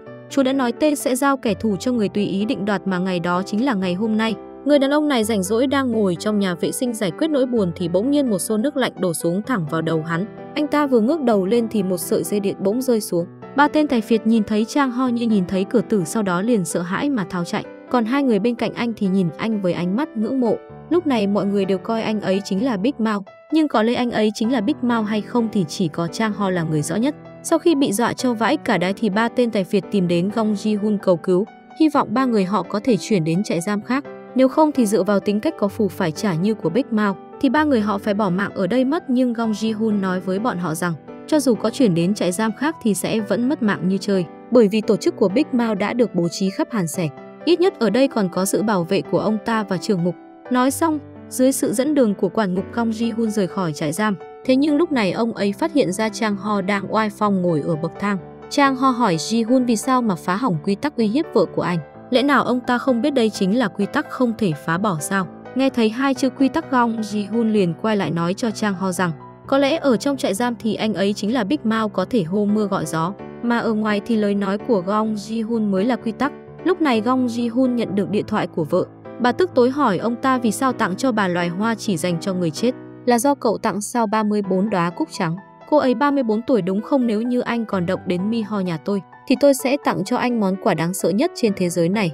Sau khi uy hiếp Gong Ji-hun xong thì rời đi trước mắt của trưởng ngục. Mà Gong Ji-hun lúc này đang tức tối nhìn về bóng lưng của Chang Ho, nhẫn nhịn sức tức giận trong lòng mình. Ông ta muốn kết thúc sinh mạng của Chang Ho, nhưng trưởng ngục như vô tình hay cố ý mà nhắc nhở ông, nếu như còn muốn lấy số tiền 1 tỷ won mà Big Mao đang cất giữ. Nghĩ đến số tiền của mình, Go Ji-hun chỉ đành nuốt cục tức xuống bụng, sau đó rời khỏi trại giam trong cơn thịnh nộ. Mà trưởng ngục lúc này nhìn theo bóng lưng của anh ta rồi để lộ ra nụ cười thâm hiểm. Mà cùng lúc đó Chang Ho đưa tên béo tài phiệt xuống căn hầm, bởi vì Chang Ho suýt chút nữa bị ba tên này ép chết tại đây. Cùng là địa điểm đó, ngày tháng trôi qua đi, vai vế cũng thay đổi. Giờ đây anh ấy chính là Big Mao trong căn phòng tối tăm. Anh ấy nhìn về người đàn ông đang quỳ dưới đất, một lần nữa dọa anh ra hãy khai ra với tòa là chính mình đã giết giáo sư Su. Nhìn thấy tên béo đó không nói thì Chang Ho cũng không nhiều lời nữa, trực tiếp để đàn em treo tên đó lên cao, sau đó đạp bay chiếc ghế dưới chân hắn mà tên béo lúc này không có giãy giụa nữa, treo im trên sợi dây thẳng em cũng không thể tin được. Tất cả những chuyện này là do Big Mouth người mà mình dùng bái làm ra. Cuối cùng anh lại thấy vọng mà quay đầu đi. Không nhẫn tâm nhìn cảnh tượng trước mặt mình, anh đã hứa sẽ thú tội rồi đấy. Tên béo cũng chỉ dám gật đầu lia địa. Big Mouth rốt cuộc là ai đây? Hiện tại trên mạng đang rất có nhiều đồn đoán, thậm chí còn phân tích mỗi nhân vật trong bộ phim. Thế nên chúng tôi cũng to gan mà dự đoán một chút. Có lẽ Big Mouth căn bản không phải là một người mà là một tổ chức tội phạm rất lớn. Còn vì tại sao thì cho phép tôi giải thích cho mọi người biết. Đầu tiên là dùng ở trong hay ở ngoài thì cũng có dấu chân của Big Mouth. Rất rõ ràng đây không phải là một người có thể làm được. Bởi người từng đánh nhau với Chang Ho không chết trong nhà giam thì cũng trúng độc trong nhà ăn. Lúc đó thì chính Chang Ho cũng biết rằng đây chính là thủ đoạn của Big Mouth. Là Big Mouth, có lẽ hắn ta đang trong số người này, hắn đang ở gần nhất với mình. Thấy biểu cảm của Chang Ho có thể đoán ra được anh ấy căn bản không thể có cơ hội trước mặt mọi người làm hại những tù nhân kia. Hoàn toàn có thể suy đoán rằng Chang Ho không phải là Big Mouth. Tiếp theo là thằng đệ của Chang Ho. Trên tay anh ta không chỉ xăm hình một chú chuột dễ thương mà tên của anh cũng chính là Jerry, chính là tên con chuột. Anh ta bị nhốt vào đây là tội trộm cắp. Nhưng ở trong phim giới thiệu trại giam này dùng để giam giữ những tù nhân nguy hiểm. Mà một phạm nhân chỉ vì trộm cắp mà bị giam ở đây thì quả thực không thực tế chút nào. Mà anh ta cũng nói với Chang Ho rằng lý do anh ta xăm hình con chuột, tôi lấy biệt danh Jerry chính là vì hâm mộ anh. Sau này tôi sẽ thành tâm mà hầu hạ anh. Mà lời thoại này của anh ta cũng làm tôi thấy rất thành thật. Có khả năng anh ta chúng là một đàn em trong tổ chức Big Mouth. Một lần khác khi Chang Ho đang dọn dẹp trong trại giam, lúc anh ấy đang nghĩ lại là ai đã biến mình thành Big Mouth, mà góc quay lúc này cũng xuất hiện từ ống cống. Tiếp đó góc quay ngược lại xuất hiện một cái gương. Lúc này có tiếng chuông ăn cơm reo lên màn hình, xuất hiện có một người. Từ đó mà ám hiệu nhân vật thứ hai của Big Mouth xuất hiện. Đó chính là người quản ngục hay đi cùng trưởng ngục. Còn nhớ đến lúc Chang Ho còn làm luật sư, chính anh ta là người đưa Chang Ho đến gặp 3 tên tài phiệt. Cuối cùng một lần nữa có sự xuất hiện của anh ta cùng với 3 tên tài phiệt. Nếu như anh ta một nhân vật nhỏ thì sao có nhiều đất diễn đến thế. Mà anh ta cũng là người có thể khiến tù nhân ở nhà biệt giam tự sát cũng như hạ độc ở nhà ăn. Cũng ở dưới cống thì làm tôi nhớ đến một cảnh ở tập 1. Cống nhà mình bị nhỏ nước rồi xử lý thế nào đây? Được rồi, để đấy đi, ly hôn đi con bị điên à? Những lời nói của Mi Ho với Chang Ho càng giống như một lời thoại để thay thế trong nhà họ có một Big Mouth. Vậy thì mục tiêu vô cùng nhỏ chỉ có Chang Ho, Mi Ho và bố vợ Chang Ho. Sau đó cảnh sát cũng tìm thấy số tiền của Big Mouth ở trần phòng làm việc của Big Mouth. Như vậy có thể loại bỏ Mi Ho chưa từng tiếp xúc với văn phòng của Chang Ho ra, mà sót lại chỉ còn mỗi ông bố vợ chính là Big Mouth. Bởi vì danh sách khách hàng có 2 bản, một bản chính là do thị trưởng Choi tìm ra, còn một bản là do Mi Ho đưa cho Chang Ho. Rất rõ ràng bản danh sách kia đã bị thay đổi. Vậy mà danh sách Chang Ho lấy được là danh sách thật. Người có thể thay đổi danh sách này cơ chứ? Tôi cho rằng người có thể thay đổi danh sách này chính là bố vợ của Chang Ho, rồi đưa cho vợ của Chang Ho. Có thể thấy trailer của tập tiếp theo có người cho rằng Chang Ho chính là Big Mouth. Nhưng điều tôi muốn nói là trước đó căn bản Chang Ho không phải là Big Mouth. Big Mouth thực sự là bố vợ của anh, thằng em Big Mouth và tên quản ngục. Mà Chang Ho trước đó mặc dù không phải là Big Mouth nhưng sau khi đưa danh sách kia anh ấy thực sự đã trở thành Big Mouth. Còn về động cơ thì có lẽ anh ấy đang tiếp nhận một vụ án vô cùng nóng hổi, cho nên anh đã khoác lên bộ da Big Mouth để bảo vệ tính mạng của chính mình. Hơn nữa vẫn còn một khả năng, đó chính là bố vợ của Chang Ho muốn Chang Ho là người kế nhiệm của ông làm Big Mouth. Y tá trưởng đang lén lút lấy máu của bệnh nhân sau đó rời khỏi phòng bệnh. Mà cảnh tượng này vừa hay bị Mi Ho đang trực ca đêm nhìn thấy. Mi Ho cảm thấy có điều gì đó không ổn, thế là liền lặng lẽ bám theo y tá trưởng. Kết quả là cô liền đi theo bà ta đến phòng thuốc của bệnh viện. Nhưng khi tới đây thì cô lại không thấy bóng dáng của y tá trưởng đâu.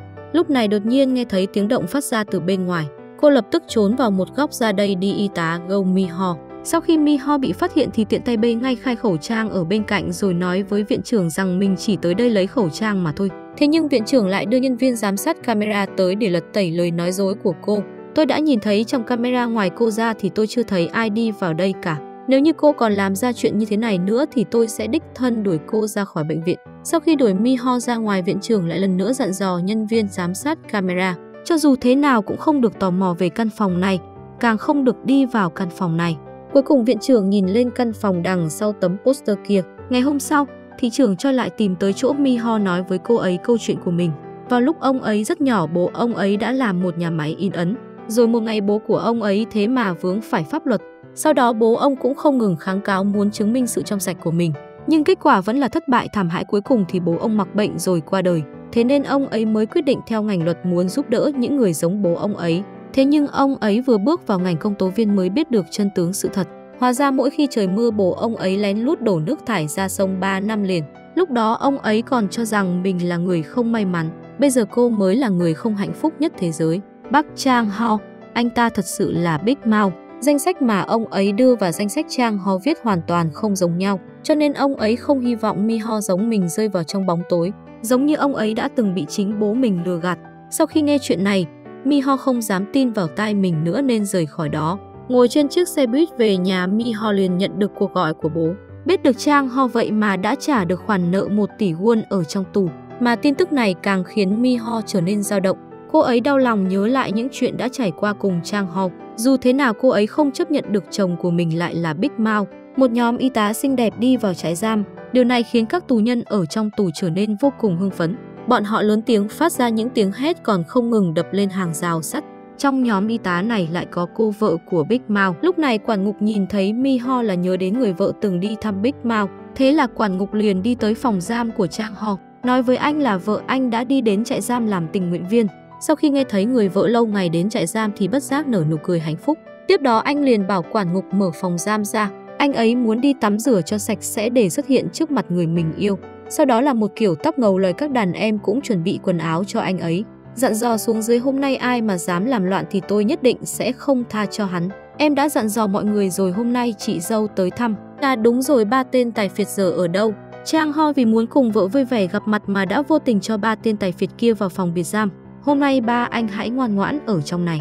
Hôm nay chị dâu bọn tôi tới đây, nếu như gặp nhau thì mọi người sẽ không thoải mái. Này quản ngục cũng nói với Chang-ho là có vợ của 3 tên tài phiệt. Thế là Chang-ho lại mở cửa phòng biệt giam ra, để Jerry nói với họ rằng nếu ngoan ngoãn thì sẽ họ được gặp vợ. Tiếp đó mọi người tập hợp ở sảnh lớn. Mi-ho đang tìm kiếm bóng dáng của Chang-ho mà không biết mình sắp nhận được một món quà bất ngờ. Chỉ thấy Jerry đứng ra hàng hét lớn: chị dâu à? Cảnh tượng này khiến Mi-ho mơ hồ mà nhìn về phía viện trưởng. Mọi người bắt đầu hét lớn tên của Mi-ho. Mà từ giây phút này Mi-ho đã thành chị dâu của cả trại giam. Nhưng cảnh tượng này lại khiến Mi-ho không mấy vui vẻ. Lúc này cũng đi đến Mi-ho mà cũng gọi cô ấy là chị dâu. Còn cúi thấp người nói với cô ấy là đưa cô đi gặp Chang-ho. Còn đặc biệt dẫn đường cho cô đi mà căn phòng đợi cô chính là căn phòng của 3 tên tài phiệt. Kết quả Mi-ho nhìn thấy bóng lưng cho Chang-ho. Chỉ thấy anh ấy giống như một vị hoàng đế hưởng thụ ngồi trên sofa. Thậm chí trên bàn ăn còn bày ra những món ăn và rượu vang đắt đỏ. Tiếp đó anh quay người nhìn về phía cô nhưng dáng vẻ sạch sẽ thơm tho của anh lại càng khiến cô tức giận. Xem ra lời đồn không tự nhiên mà có anh thực sự là Big Mouth sao? Đến em mà anh cũng giấu sao? Không phải thì cũng nói mà phải cũng nói đi. Anh nói một câu đi mà. Sao anh lại không chịu mở miệng? Vì sao? Vì sao vậy? Nhưng Chang-ho lại không chịu giải thích bởi vì anh ấy biết nhất cử nhất động của mình trong căn phòng này đều đã bị trưởng ngục nắm trong bàn tay. Nhưng để yên lòng người con gái mình yêu, anh liền kéo Mi-ho đến sân vận động. Sau khi xác nhận đã an toàn, anh mới nói chân tướng sự việc cho Mi-ho. Hóa ra sau khi anh ấy nhận được danh sách kia đã xảy ra nhiều chuyện kỳ lạ. Hôm đó anh định vứt tờ danh sách kia lại không ngờ bị ai đó dùng khăn đen trùm đầu anh ấy lại. Đợi đến khi anh ấy tỉnh lại thì đã không thấy tờ danh sách kia đâu nữa, mà người đó lại nhét cho anh một lá bài. Trên lá bài kia lại viết tên của 5 khách hàng. Hơn nữa hắn còn thông qua lá bài truyền thông tin việc nhân chứng sẽ chết ở trong sở cảnh sát. Thậm chí còn biết được có người tặng 43 đóa cúc trắng cho vợ Gong Ji-hun. Vậy nghĩa là người khiến anh rơi vào cảnh hôm nay mới chính là Big Mouth thực sự. Vậy thì chuyện này không có gì liên quan đến bản luận văn của giáo sư Su sao? Anh ta đưa cho anh lá bài Tarot số 20 là phán xét. Anh ấy muốn anh tìm ra sự thật cho giáo sư Su chính là phán xét cho bọn chúng. Người đàn ông này cuối cùng được gặp người vợ lâu ngày của mình. Không kìm nén được nỗi nhớ mà ôm lấy cô ấy. Nhưng lại không ngờ rằng cô ấy lại dùng sức đẩy ra. Người đàn ông cho rằng người vợ chê bai mình là tù nhân không chỉ đánh cho cô ấy một trận tơi bời rồi xách cổ áo cô lên rồi hỏi: cô có phải có thú vui chơi bên ngoài rồi phải không? Sau khi nhìn thấy người vợ không trả lời, anh ta càng mất kiểm soát mà bóp lấy cổ vợ mình. Vào lúc người vợ không thở được nữa mà liều mạng nói tên người em gái của mình. Lúc này người đàn ông mới bình tĩnh lại mà bỏ hai tay ra. Sau đó rồi coi như chưa có chuyện gì xảy ra rồi hỏi vợ rằng em vợ có sống tốt không? Thế nhưng người vợ lại bày ra bộ mặt không nói lên lời. Sau đó người đàn ông ôm lấy bờ vai của vợ còn nói với cô ấy là anh ta sắp được bảo lãnh ra ngoài rồi. Sau khi nghe thấy điều này càng khiến cô ấy thấy như cả bầu trời sụp xuống. Sau đó lộ ra ánh mắt sợ hãi mà nhìn về phía chồng mình. Ở bên này, Mi-ho cũng biết rõ mọi chuyện. Hóa ra Chang-ho căn bản không phải là Big Mouth. Hơn nữa bây giờ Big Mouth còn đang trao đổi thông tin với Chang-ho. mà nơi hai người trao đổi thông tin chính là giáo đường. Hơn anh ta còn giao nhiệm vụ mới là điều tra về vụ án của giáo sư Su. Nhìn thấy Chang Ho đang bị Big Mouth khiến cho Mi Ho vô cùng lo lắng.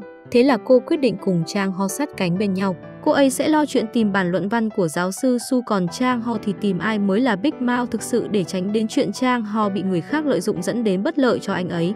Cuối cùng Mi Ho cũng hóa giải hiểu lầm trong lòng mà ôm chặt lấy Chang Ho. Còn Trưởng Ngục không thể nghe thấy cuộc nói chuyện của bọn họ mà bất lực nhìn vào màn hình.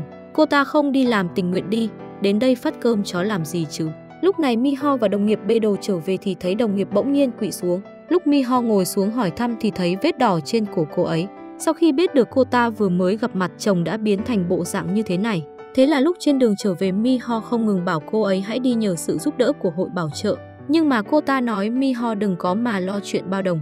Cuối cùng lúc xuống xe nhìn thấy ánh mắt vô hồn của đồng nghiệp khiến cô ấy không nhịn được mà lo lắng cho cô ta. Tối Mi Ho bất ngờ nhận được điện thoại của người nhà bệnh nhân trước đó. Lúc này người này đang đứng trên sân thượng nhìn Mi Ho. Cô ta nói mình biết tung tích bản luận văn của giáo sư Su, nhưng cô ta cần một số tiền lớn rồi mới nói cho Mi Ho. Hơn nữa với thân phận là vợ của Big Mouth thì cô sẽ không quan tâm số tiền này. Mi Ho nghe thấy bản luận văn thì không do dự mà đồng ý ngay. Hơn nữa còn gấp gáp hỏi người phụ nữ bản luận văn đang ở đâu. Bản luận văn đang nằm trong chiếc vòng hình thập giá.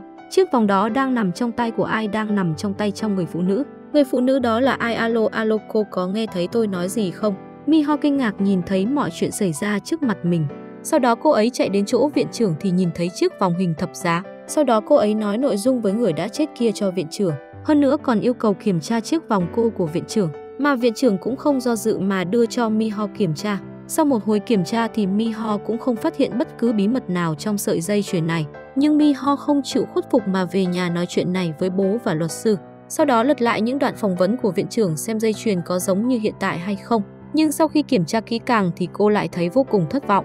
Nhưng lúc này ống kính liền chiếu về đồng nghiệp của Mi Ho. Mà lúc này Mi Ho phát hiện người vợ bị chồng bạo hành lại đeo một sợi dây chuyền có hình thấy giá. Xem ra đã tìm thấy luận văn của giáo sư Su rồi. Nó đang nằm trong tay giáo sư Van Herin. Người phụ nữ này đang điên cuồng đập thịt ở phòng bếp cho đến khi thở hổn hển. Rồi nhớ lại những gì mình nghe lén ngày hôm nay. Đây là một vụ mưu sát, trước khi chết cô ấy đã gọi điện cho tôi. Nói rằng bản luận văn giáo sư Su đang nằm trong dây chuyền thập giá. Lúc này nghe đến dây chuyền thập giá thì cô ta cũng lấy dây chuyền mở ra. Hóa ra lúc trước bị bạo hành thì nhân lúc trời mưa thì tháo chạy. Mà trên đường cô bất ngờ gặp giáo sư Su. Thấy tiếng chồng đang gần đến thì cô ta cầu cứu giáo sư Su cứu mình. Vợ ơi ở đâu đấy? Những ngày sau, giáo sư Su ân cần chăm sóc cô. Cũng khiến một lần nữa cô ấy mở lòng, cô ta dựa vào bờ vai giáo sư Su cùng ngắm hoàng hôn bên bờ biển. Hai người cũng vì đó mà trở thành người bạn tình yêu của đối phương. Mà sợi dây chuyền này chính là món quà duy nhất anh ấy tặng cho cô. Cô ấy coi sợi dây chuyền này như là báu vật của bản thân. Nhưng hôm nay cô đã biết sợi dây chuyền này chứa bí mật mà không được cho ai biết. Mà chuyện này lại khiến cô đau lòng mà nắm chặt sợi dây chuyền trong tay, nhớ về người đàn ông mà mình đã yêu. Trong khi đó, ba tên tài phiệt đang vui vẻ đợi người bảo lãnh mình ra ngoài. Hơn nữa cảm thán rằng mình sẽ không phải chịu bắt nạt của Big Mouth nữa rồi. Lúc này thì trưởng ngục cũng đến nói chuyện tốt cho mấy người. Chuyện bảo lãnh của ba người đã diễn ra tốt đẹp. Chúng tôi ở bên ngoài sẽ xem anh xử lý Big Mouth như thế nào. Ở đây tôi mới là Big Mouth, còn Park Chang Ho chỉ là chuột nhất thôi. Mấy người nghe vậy liền cười phá lên. Sau đó trưởng ngục tự mình dẫn ba tên tài phiệt rời khỏi trại giam. Thế nhưng trên đường đi lại gặp nhóm Chang Ho đang đường chính chặn đường bọn họ. Mà các tù nhân thì bắt đầu tìm được chuyện hay mà bắt đầu đứng ra hòng chuyện. Thế nhưng lúc này ba tên tài phiệt không sợ hãi như trước đây nữa, còn khoa trương bảo Chang Ho mau chóng nhường đường cho họ. Tiếp đó thế trận lại xảy ra chuyển biến khi có bên thứ ba gia nhập. Những người đứng sau Chang Ho cũng bắt đầu chuyển hướng. Tên trưởng phòng bây giờ cũng nở nụ cười xấu xa. Lúc này tên tài phiệt mới nói với tên mập, bởi vì anh ta đã đứng ra làm chứng cho Chang Ho cho nên Gong Ji-hun không hề bảo lãnh hắn ta ra ngoài. Trưởng ngục thì bảo người đưa anh ta về nhà giam. Các tù nhân thấy thế thì hả hê hóng hớt. Người được mệnh danh là Big Mouth thì đối mặt chuyện này như thế nào đây? Lại không ngờ rằng sau khi nhìn theo bóng lưng của đám người thì lại nở nụ cười trào phúng, khiến cả thằng em Jerry ở bên cạnh cũng tưởng anh bị điên. Các người rơi vào hang cọp rồi đó, lũ ngu xuẩn ảo. Tên béo này từng hôm mưa gọi gió trong nhà giam mà hiện nay lại bị hai tên đồng bọn bỏ rơi. Hơn nữa còn bị lão đại trong tù buộc vào ghế để ở trong giáo đường chỉ vì hắn ta đã nói mình đứng ra làm chứng cho Chang Ho, cho nên mới dẫn đến họa diệt thân như ngày hôm nay. Sau đó thì tên đàn em chuẩn bị vụt thì đột nhiên một đám tù nhân chạy tới. Hóa ra là Chang Ho đưa đám đàn em vào giáo đường, anh ấy cũng vào thẳng vấn đề luôn. Nhưng mà tên đại ca kia cũng cứ muốn đưa thằng béo này đi phải bước qua xác hắn đã. Chang Ho nhìn thằng béo đang ở đó thì hất tay cho đám đàn em đi lên. Đám đàn em lập tức đi lên gây chiến với đám của lão đại. Còn Chang Ho thì bình tĩnh ngồi xuống nhìn cảnh tượng hỗn loạn trước mắt mình. Mà Quả Ngục lúc này thông qua camera mà cũng chỉ dám đứng lên nắm chặt tay rồi đút vào túi quần dương mắt nhìn. Không dám có ý định ngăn họ lại, giờ thì mới biết thì sao Quả Ngục không ngăn đám người này lại. Lúc trước mới còn đánh nhau chí chóe thì giờ lại ngồi tâm sự những đòn đánh yếu đuối vừa rồi. Hóa ra là Chang Ho và lão đại đã cùng nhau sắp xếp cuộc chiến này. Mục đích là muốn lấy lòng tin của tên béo mà từ đó lấy được thông tin từ tên béo. Mà tên béo lúc này cũng không biết chuyện gì hết, đang không ngừng cảm ơn Chang Ho. Anh ấy cũng bắt đầu moi thông tin từ tên béo. Có phải anh đã biết thông tin bản luận văn không mà Gong Ji-hun bỏ rơi để giết người diệt khẩu? Dưới sự tra hỏi của Chang Ho mà tên béo đứng dậy, tôi không dám nói. Gong Ji-hun không có gì đáng sợ, đằng sau hắn ta còn có người đáng sợ hơn. Cậu không nên tìm hiểu về bản luận văn đó nữa. Bất cứ chuyện gì ngoài chuyện luận văn thì tôi cũng sẽ nói cho cậu. Mà sở dĩ lão đại trợ giúp Chang Ho là 3 tháng nữa ông ta sẽ được thả ra ngoài. Chang Ho đã từng hứa với ông ta rằng anh ấy sẽ rời khỏi trong 3 tháng tới, rồi sẽ giúp đỡ ông ra rời khỏi vòng tròn chết chóc này, giúp ông ấy sẽ trải qua quãng đời còn lại trong yên bình. Thế là Chang Ho cầm lá bài đi đến phòng sám hối rồi đem kế hoạch rời trại giam cho Big Mouth thực sự. Mà không ngờ rằng nước đi này là Chang Ho muốn bắt Big Mouth thực sự. Big Mouth hãy tận hưởng đi, vì đây là cái bẫy dành cho anh. Chính vào lúc Chang Ho nhét lá bài kia vào cuốn kinh thánh, đột nhiên anh nghe thấy tiếng bước chân từ phía đối diện. Nhưng không ngờ lại là ông chú trưởng phòng. Bệnh nhân trong bệnh viện bỗng hôn mê. Mi-ho muốn cứu anh ta nhưng đã bị y tá trưởng ngăn lại. Đến chính cả người nhà bệnh nhân cũng đồng ý với hành động của y tá trưởng. Đến khi tiếng máy nhịp tim kêu lên thì bác sĩ tuyên bố thời gian tử vong của bệnh nhân. Người nhà cũng vì thế mà òa khóc với hành động không hiểu nổi này. Mi-ho đã đến lễ tang của người bệnh nhân đó, rồi nghe thấy cuộc nói chuyện của người nhà bệnh nhân.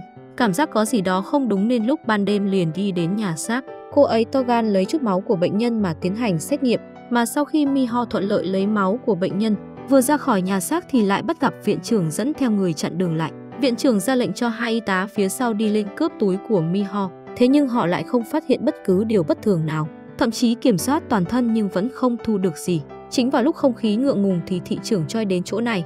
Thì cuối cùng viện trưởng cũng tha cho Mi-ho. Bà ta cùng với chồng mình đến nhà hàng dùng bữa. Nhưng lúc ăn thì hai người lại đang nghĩ chuyện của riêng mình. Lúc ở với em đừng nghĩ chuyện khác. Những lúc như thế anh cứ như biến thành một người khác vậy. Lúc này Mi-ho lại lần nữa quay lại nhà xác. Sau khi lấy đi chỗ máu cô giấu ở đây, cô liền vội vàng rời khỏi đó. Thế nhưng sau khi vào thang máy lại xảy ra sự việc vô cùng kỳ lạ. Trên thang máy bỗng phát ra tiếng động đau tai, ánh đèn cũng bắt đầu nhấp nháy. Mi-ho dùng điện thoại cho bố thì đột nhiên có một người đàn ông từ trên nhảy xuống. Cô hô hoán cứu giúp thì bị người áo đen kia lôi lại rồi bóp mạnh cổ cô. Chính vào lúc tuyệt vọng thì cánh cửa thang máy mở ra. Thấy thị trưởng Choi đứng trước cửa thì người đàn ông cũng từ bỏ việc giết Mi-ho mà điên cuồng tháo chạy. Thị trưởng Choi cũng vội vàng tới xem xét tình trạng của Mi-ho. Mi-ho lục lọi túi mình thì vẫn còn 2 ống máu.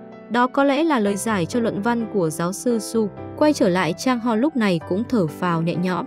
Sau đó anh lặng lẽ chờ đợi ai mới là Big Mouth thực sự. Bởi vì trước đó bức tượng thánh mẫu bị vỡ là do Chang Ho cố ý bảo Jerry làm, sau đó để người bạn của mình tặng bức tượng thánh mẫu khác. Bên trong đó có lắp camera, còn điện thoại thì ở cuốn sách của Chang Ho. Lúc này anh chỉ cần chờ đợi Big Mouth lấy lá bài tarot kia thì anh thực sự biết ai mới là Big Mouth. Vào lúc Chang Ho quay lại giáo đường thì lá bài kia đã không cánh mà bay. Thế là anh xem lại camera thì anh ấy lại phát hiện một gương mặt quen thuộc. Cậu ấy đã tự động làm quen với mình và luôn làm theo ý mình mà không cần lý do. Người đàn ông này đang phát đồ uống cho mọi người. Nhưng lúc phát đồ uống anh ấy lại lấy ra một lọ đưa cho Chang Ho. Hóa ra cậu em Jerry nhận được tin mình được thả. Cậu kích động lấy đồ uống ra làm qua chia tay với mọi người, sau đó mà buồn bã thu dọn đồ đạc. Nhìn thấy Chang Ho uống hết chai nước mình đưa thì mới run sợ ra khỏi trại giam. Hóa ra là Gong Ji-hun đã trả số tiền hòa giải lớn cho người bị hại mới giúp cậu ta được ra khỏi nhà giam. Hơn nữa ông ta cũng đồng ý yêu cầu của Jerry, ông ta sẽ không giết hại Big Mouth, bởi vì ông ấy cần lấy lại số tiền 1 tỷ won từ tay Big Mouth. Cuối cùng Jerry mới đồng ý yêu cầu của Gong Ji-hun. Lúc này thì Chang Ho sau khi uống hết chai nước thì đau đớn quằn quại nằm ra đất. Jerry nhìn thấy chị dâu vào nhà giam thì liền chột dạ mà quay người đi. Thấy một chiếc xe cứu thương lao đi khiến Jerry bắt đầu lo lắng cho Chang Ho. Thế là cậu nói chuyện Chang Ho đang nằm trên xe cứu thương cho Mi-ho. Sau đó mấy người họ lên xe đuổi theo xe cứu thương kia. Thế nhưng Mi-ho lại thấy chiếc xe kia không đến bệnh viện. Thế là cô bảo bố mau chóng đuổi theo chiếc xe kia. Cuối cùng dưới sự tài tình của bố Mi-ho mà đã ngăn được chiếc xe kia lại. Sau đó vội vàng lên xe kiểm tra tình trạng Chang Ho.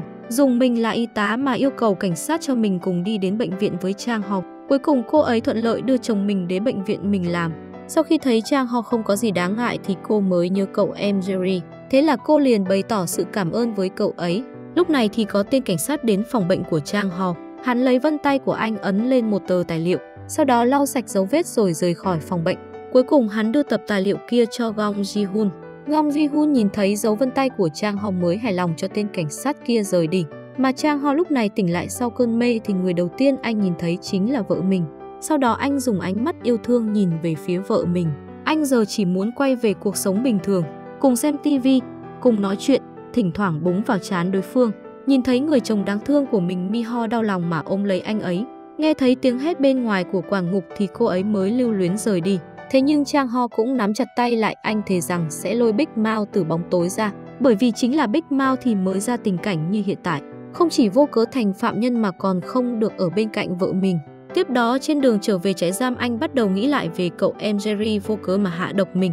Chính vào lúc anh ấy đang suy nghĩ thì chiếc xe cảnh sát lại không đi về trại giam. Sau đó Chang Ho bị hai tên cảnh ngục giữ lại rồi dùng kim tiêm chích vào người Chang Ho. Cuối cùng thì họ đưa anh đến một trại tâm thần thần bí. Sau bao chờ đợi thì thân phận thực sự của Big Mao cũng đã bị lật tẩy. Trong giáo đường, có một người đi tới phòng sám hối. Anh ta chậm chậm lấy ra lá bài của Kinh Thánh, mà đây là căn cứ bí mật chỉ có mình Chang Ho và Big Mao biết.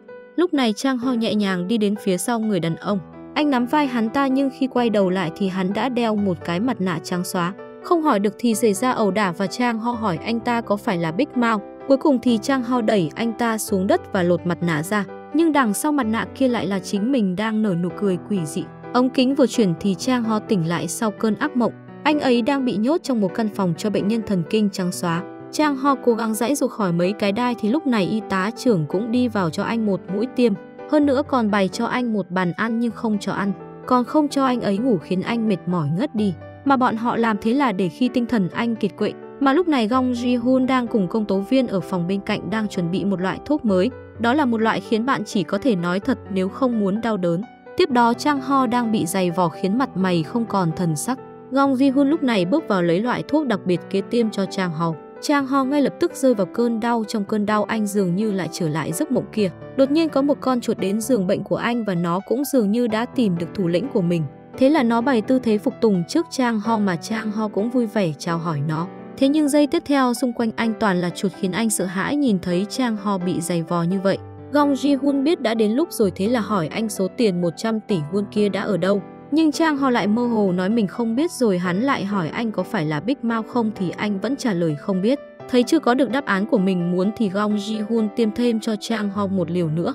Thế nhưng lúc này anh lại bị ngất đi trong cơn mê. Chang Ho nhớ lại khoảng thời gian đẹp đẽ khi ở bên Mi-ho. Chính là sức mạnh của tình yêu đã kéo anh lại từ bờ vực cái chết. Lúc anh bị dội nước lạnh cho tỉnh lại thì thấy Gong Ji-hun chuẩn bị thêm liều thuốc. Chang Ho cuối cùng nói đáp án ra núi Judang, ký hiệu A2, tôi đang giấu tiền các anh ở đó. Sau khi có câu trả lời, Gong Ji-hun sung sướng đến phát điên mà nửa đêm sai người đi đào tiền. Kết quả là sau một hồi lâu thì cũng tìm thấy một cái hòm. Sau khi mở cái hòm thì phát hiện trong đó có một thỏi vàng. Quả nhiên hắn ta đã bị Chang Ho lừa vì căn bản số tiền kia không nằm ở chỗ đó.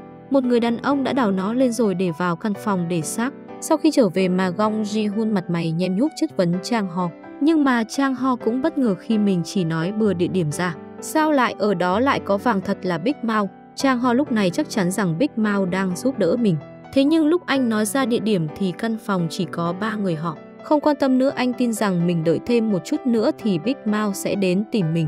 Người đàn ông chậm chậm đưa tay ra muốn bóp chết người đàn ông sắp chết trên giường. Ánh mắt chết chóc dường như đang muốn đưa ra quyết định cuối cùng nhưng phút cuối vẫn rút tay lại. Ngồi xuống bên cạnh ông già và nhìn lên chai dung dịch đang truyền vào người ông ta. Rồi nghĩ đến một cách thiết thực hơn, hóa ra lúc trước thị trưởng trai đưa vợ mình đến thăm người đàn ông này. Viện trưởng kiểm tra cơ thể cho ông ấy không thể không lộ ra biểu cảm đầy lo lắng. Cô ta muốn ông già này nhường quyền xí nghiệp cho chồng mình nhưng mà ông già vẫn còn tỉnh táo lắm. Thị trưởng Choi ở bên ngoài cũng gấp rút mà chờ đợi mình được chọn. Sau khi vợ ra ngoài thì ông ta vội vàng bước vào trong. Thế nhưng nhìn dáng vẻ ngủ say của ông già thì thị trưởng Choi biết mình không phải là người được chọn. Thế nên anh ấy mới có hành động như vừa nãy. Lúc này một người đàn ông với hình xăm của tổ chức Big Mao nằm trên ngón tay bỗng vút chiếc bật lửa xuống đất đầy xăng ở bệnh viện tâm thần Chang Ho đang ở để tạo ra một vụ hỏa hoạn. Y tá trưởng vừa gọi cảnh sát thì bên kia đã nói mình cử người đi rồi. Đang bất ngờ khi có người báo án điện thoại còn chưa tắt mà 114 đã đến nơi, mà bệnh viện lúc này đã thành một đám hỗn loạn. Chang Ho nhân cơ hội này tháo chạy nhưng lại bị tên đô con răng vàng chặn lại, thậm chí còn tra tấn Chang Ho tên côn đồ để lộ nụ cười làm say đắm lòng người. Chính vào lúc hắn ta định ra tay thì có một người tới cứu. Chỉ thấy người đàn ông bỏ mũ ra là đàn em Jerry đã ra tù. Jerry dìu Chang Ho tháo chạy ra khỏi bệnh viện, thế nhưng trên đường tháo chạy luôn có người bám theo không ngừng.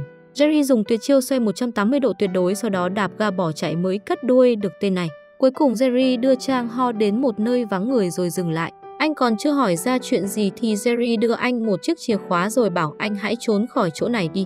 Sau khi để Chang Ho rời khỏi thì Jerry liền lái xe ra khỏi thông đạo. Anh ấy muốn để Chang Ho có thời gian tháo chạy, cho nên dùng thân mình làm con mồi để dụ kẻ bám đuổi kia. Rất nhanh anh ấy bị đám bám đuôi đuổi kịp. Những đám người áo đen bỗng vây quanh xe của Jerry. Jerry lúc này đạp mạnh chân ga phóng về phía trước. Lúc này Chang Ho mặc một bộ quần áo mới rồi lái xe rời đi. Lại thấy một cảnh tai nạn khủng khiếp thì thấy người đó là cậu em Jerry. Cảnh tượng này khiến Chang Ho vô cùng đau đớn mà chôn chân ở hiện trường. Thế nhưng nhìn thấy Gong Ji-hun thì Chang Ho đành phải kéo mũ xuống rồi vội vàng lái xe đi. Rất nhanh phía cảnh sát ra thông báo anh đã vượt ngục rồi đưa ra lệnh truy nã. Mi-ho và bố vợ nhìn tin tức này thì mắt chữ A mồm chữ O không dám tin vào tin tức này. Còn trong trại, lão đại thấy tin tức này thì thêm càng khẳng định Chang Ho chính là Big Mouth. Phía bên cảnh sát cầm theo bức ảnh của Chang Ho mà điều tra.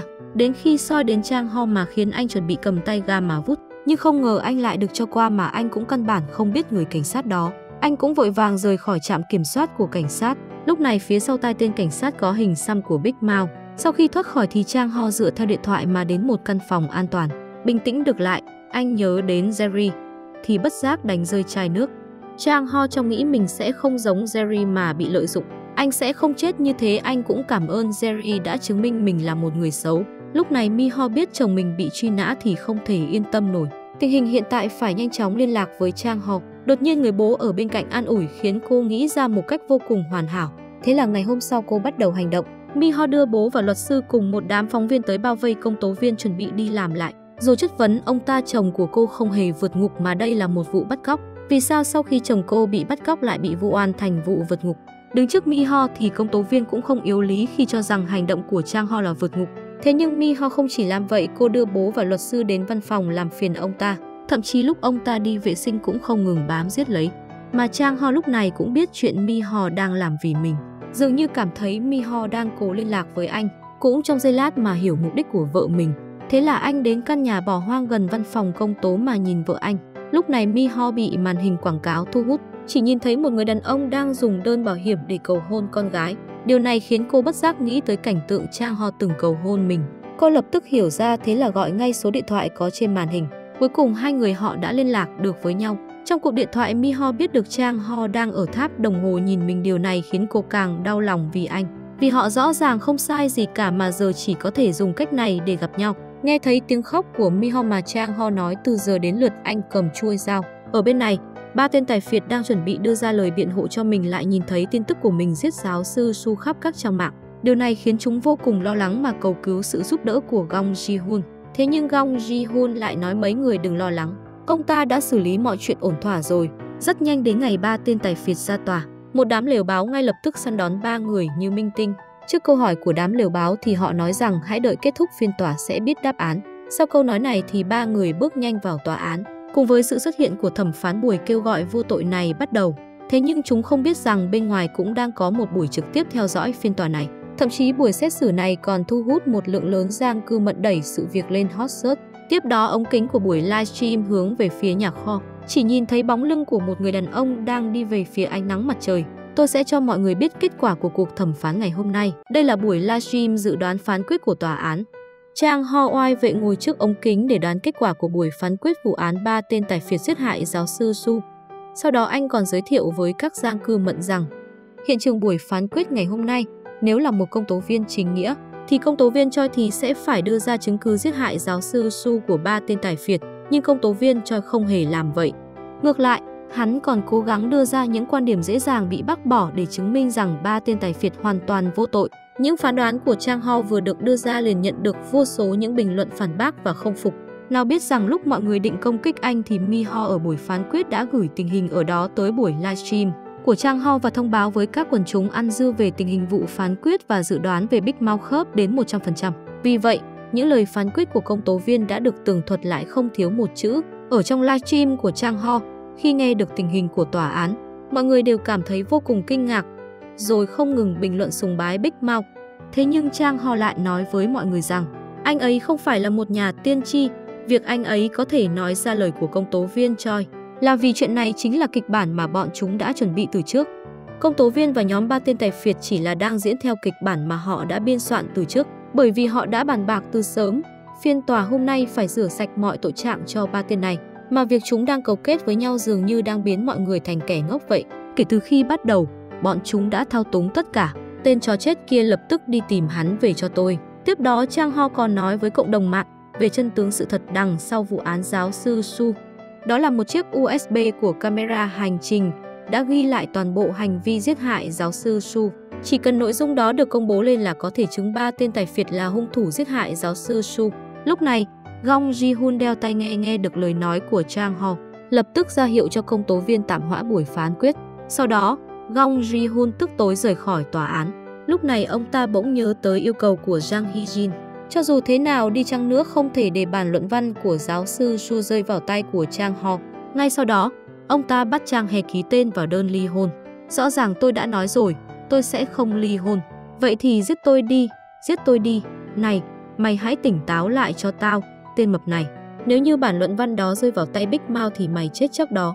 Cuối cùng Gong Ji-hun đưa tờ đơn ly hôn đã được Trang He ký tên cho Jang Hee-jin. Hee-jin cũng giữ lời hứa mà đưa bản luận văn cho ông ta. Tuy nhiên, Gong Ji-hun lấy tờ đơn lại chất vấn cô, rốt cuộc thì Big Mouth đang trốn ở đâu. Lúc này Hee-jin mới nói nơi lẩn trốn của Big Mouth cho ông ấy. Sau đó phía cảnh sát mau chóng xuất trận để đi tìm Trang Ho, người đang livestream ở nhà kho. Mà tòa án lúc này cũng kết thúc thời gian nghỉ giữa giờ. Chúng tôi xin công bố phán quyết, chứng cứ không đủ, bởi vì chứng cứ không đủ, phán quyết vô tội. Lúc này, phía cảnh sát cũng tới được nhà kho bỏ hoang kia, không được động đậy, mau giơ tay lên. Động cơ giết người mà công tố viên nhắc đến liệu có nằm trong kịch bản hay không? Vậy thì tại sao lại giết hại giáo sư Su?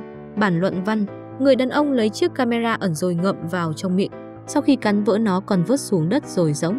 Hóa ra chiếc USB mà Hee-jin đưa cho ông ta trước đó căn bản không phải là bản luận văn.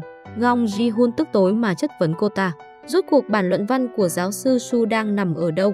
Nhưng ông ta không hề biết cuộc nói chuyện của hai người đã bị phát lên trên mạng. Hee-jin còn cố ý gài bẫy Gong Ji-hun. Bọn họ giết giáo sư Su là có nguyên nhân khác chứ không phải là vì bản luận văn kia. Mà nhóm 3 tên tài phiệt vừa được phán quyết vô tội thì nhìn thấy video trực tiếp kia. Chuyện này đối với đám phóng viên cứ như là kiến vớ được mật. 3 người họ cũng chỉ dám bất lực im lặng, một câu cũng không dám nói. Lúc này, Gong Ji-hun mới nhìn thấy chiếc camera giấu ở trong góc. Anh giữ lại đi, chúng tôi dùng xong rồi đó. Còn màn hình vừa nãy vẫn còn đang livestream thì giờ lại đang mở ra. Chỉ nhìn thấy Trang Ho, người được xưng là Big Mouth đang ngồi chễm chệ trong đó. Sau đó nhìn về những gương mặt quen thuộc. Thế nhưng nhóm 3 tên tài phiệt lại hoảng sợ nhìn thấy cảnh tượng này. Lúc này, Trang Ho mới xuống xe mà đi đến chỗ chúng. Dưới sự ghi hình của các phóng viên mà nói với họ rằng Hee-jin đã dùng cuộc nói chuyện vừa nãy để nộp lên làm chứng cứ cho tòa án. Phán quyết có thể bị lật ngược, biểu cảm đó là sao, anh không nhận kháng cáo đó chứ. Tất nhiên là tôi sẽ kháng cáo. Vừa nói xong thì hắn lấy điện thoại gọi cho cảnh sát tới bắt Trang Ho. Thế nhưng lúc này Trang Ho nói với phóng viên rằng anh đã bị bắt cóc đến một viện tâm thần bí ẩn. Sau đó còn gặp được hung thủ còn muốn giết hại mình ở ngay trong bệnh viện tâm thần đó. Mà người thao túng chuyện này chính là Gong Ji-hun, người vừa mới xuất hiện trên sóng trực tiếp và công tố viên Choi trước mặt mọi người đây. Sau đó, đám cảnh sát cũng tới đưa Trang Ho đi, nhưng Mi Ho lúc này cũng dùng ánh mắt đầy tự hào mà ôm lấy chồng mình trước mắt mọi người. Sau đó người bạn luật sư của anh đã nói với anh về thằng em Jerry đã được cứu sống. Lúc này, một bác sĩ có hình xăm của Big Mouth xuất hiện, đến giường bệnh của Jerry rồi đưa anh một mảnh giấy. Jerry đọc nội dung mà tức tối xé nát nó ra rồi nắm chặt trong tay. Sau khi biết Jerry vẫn còn sống, điều này khiến Trang Ho vô cùng vui mừng. Lần này, anh trở lại trại giam để mặc lên bộ quần áo quen thuộc. Dưới tiếng hò reo của các đàn em, Trang Ho bình tĩnh trở lại. Nguyên nhân khiến tôi trở lại trại giam rất đơn giản. Hãy đợi đấy, Big Mouth, lần tới sẽ là tới lượt ngươi. Đường là một thị trưởng mà giờ phải lén lút giấu vàng. Ông ấy giờ đang nở nụ cười mãn nguyện. Lúc này phía đằng sau thị trưởng Choi là một căn phòng quen thuộc. Hóa ra đây là căn phòng mà Big Mouth chuyển vàng tới đây. Mà ba tên tài phiệt sau khi bị vạch trần tội ác thì vội vàng tới chỗ chủ tịch, cầu xin ông ấy hãy ra tay cứu giúp mình. Nếu không sau khi tòa án ra phán quyết họ giết hại giáo sư Su thì bản luận văn cũng bị bại lộ. Chủ tịch nghe bọn họ nói mà tức tối bỏ kính xuống. Trong lúc ông đang giáo huấn 3 người thì vừa hay thị trưởng Choi xuất hiện, đặt một tập tài liệu trước mặt chủ tịch. Đây chính là bản luận văn bí mật của giáo sư Su, còn đây là bản gốc, giờ đã không còn thứ gì uy hiếp ngài được nữa. Nhóm ba tên tài phiệt giờ vô cùng hoang mang.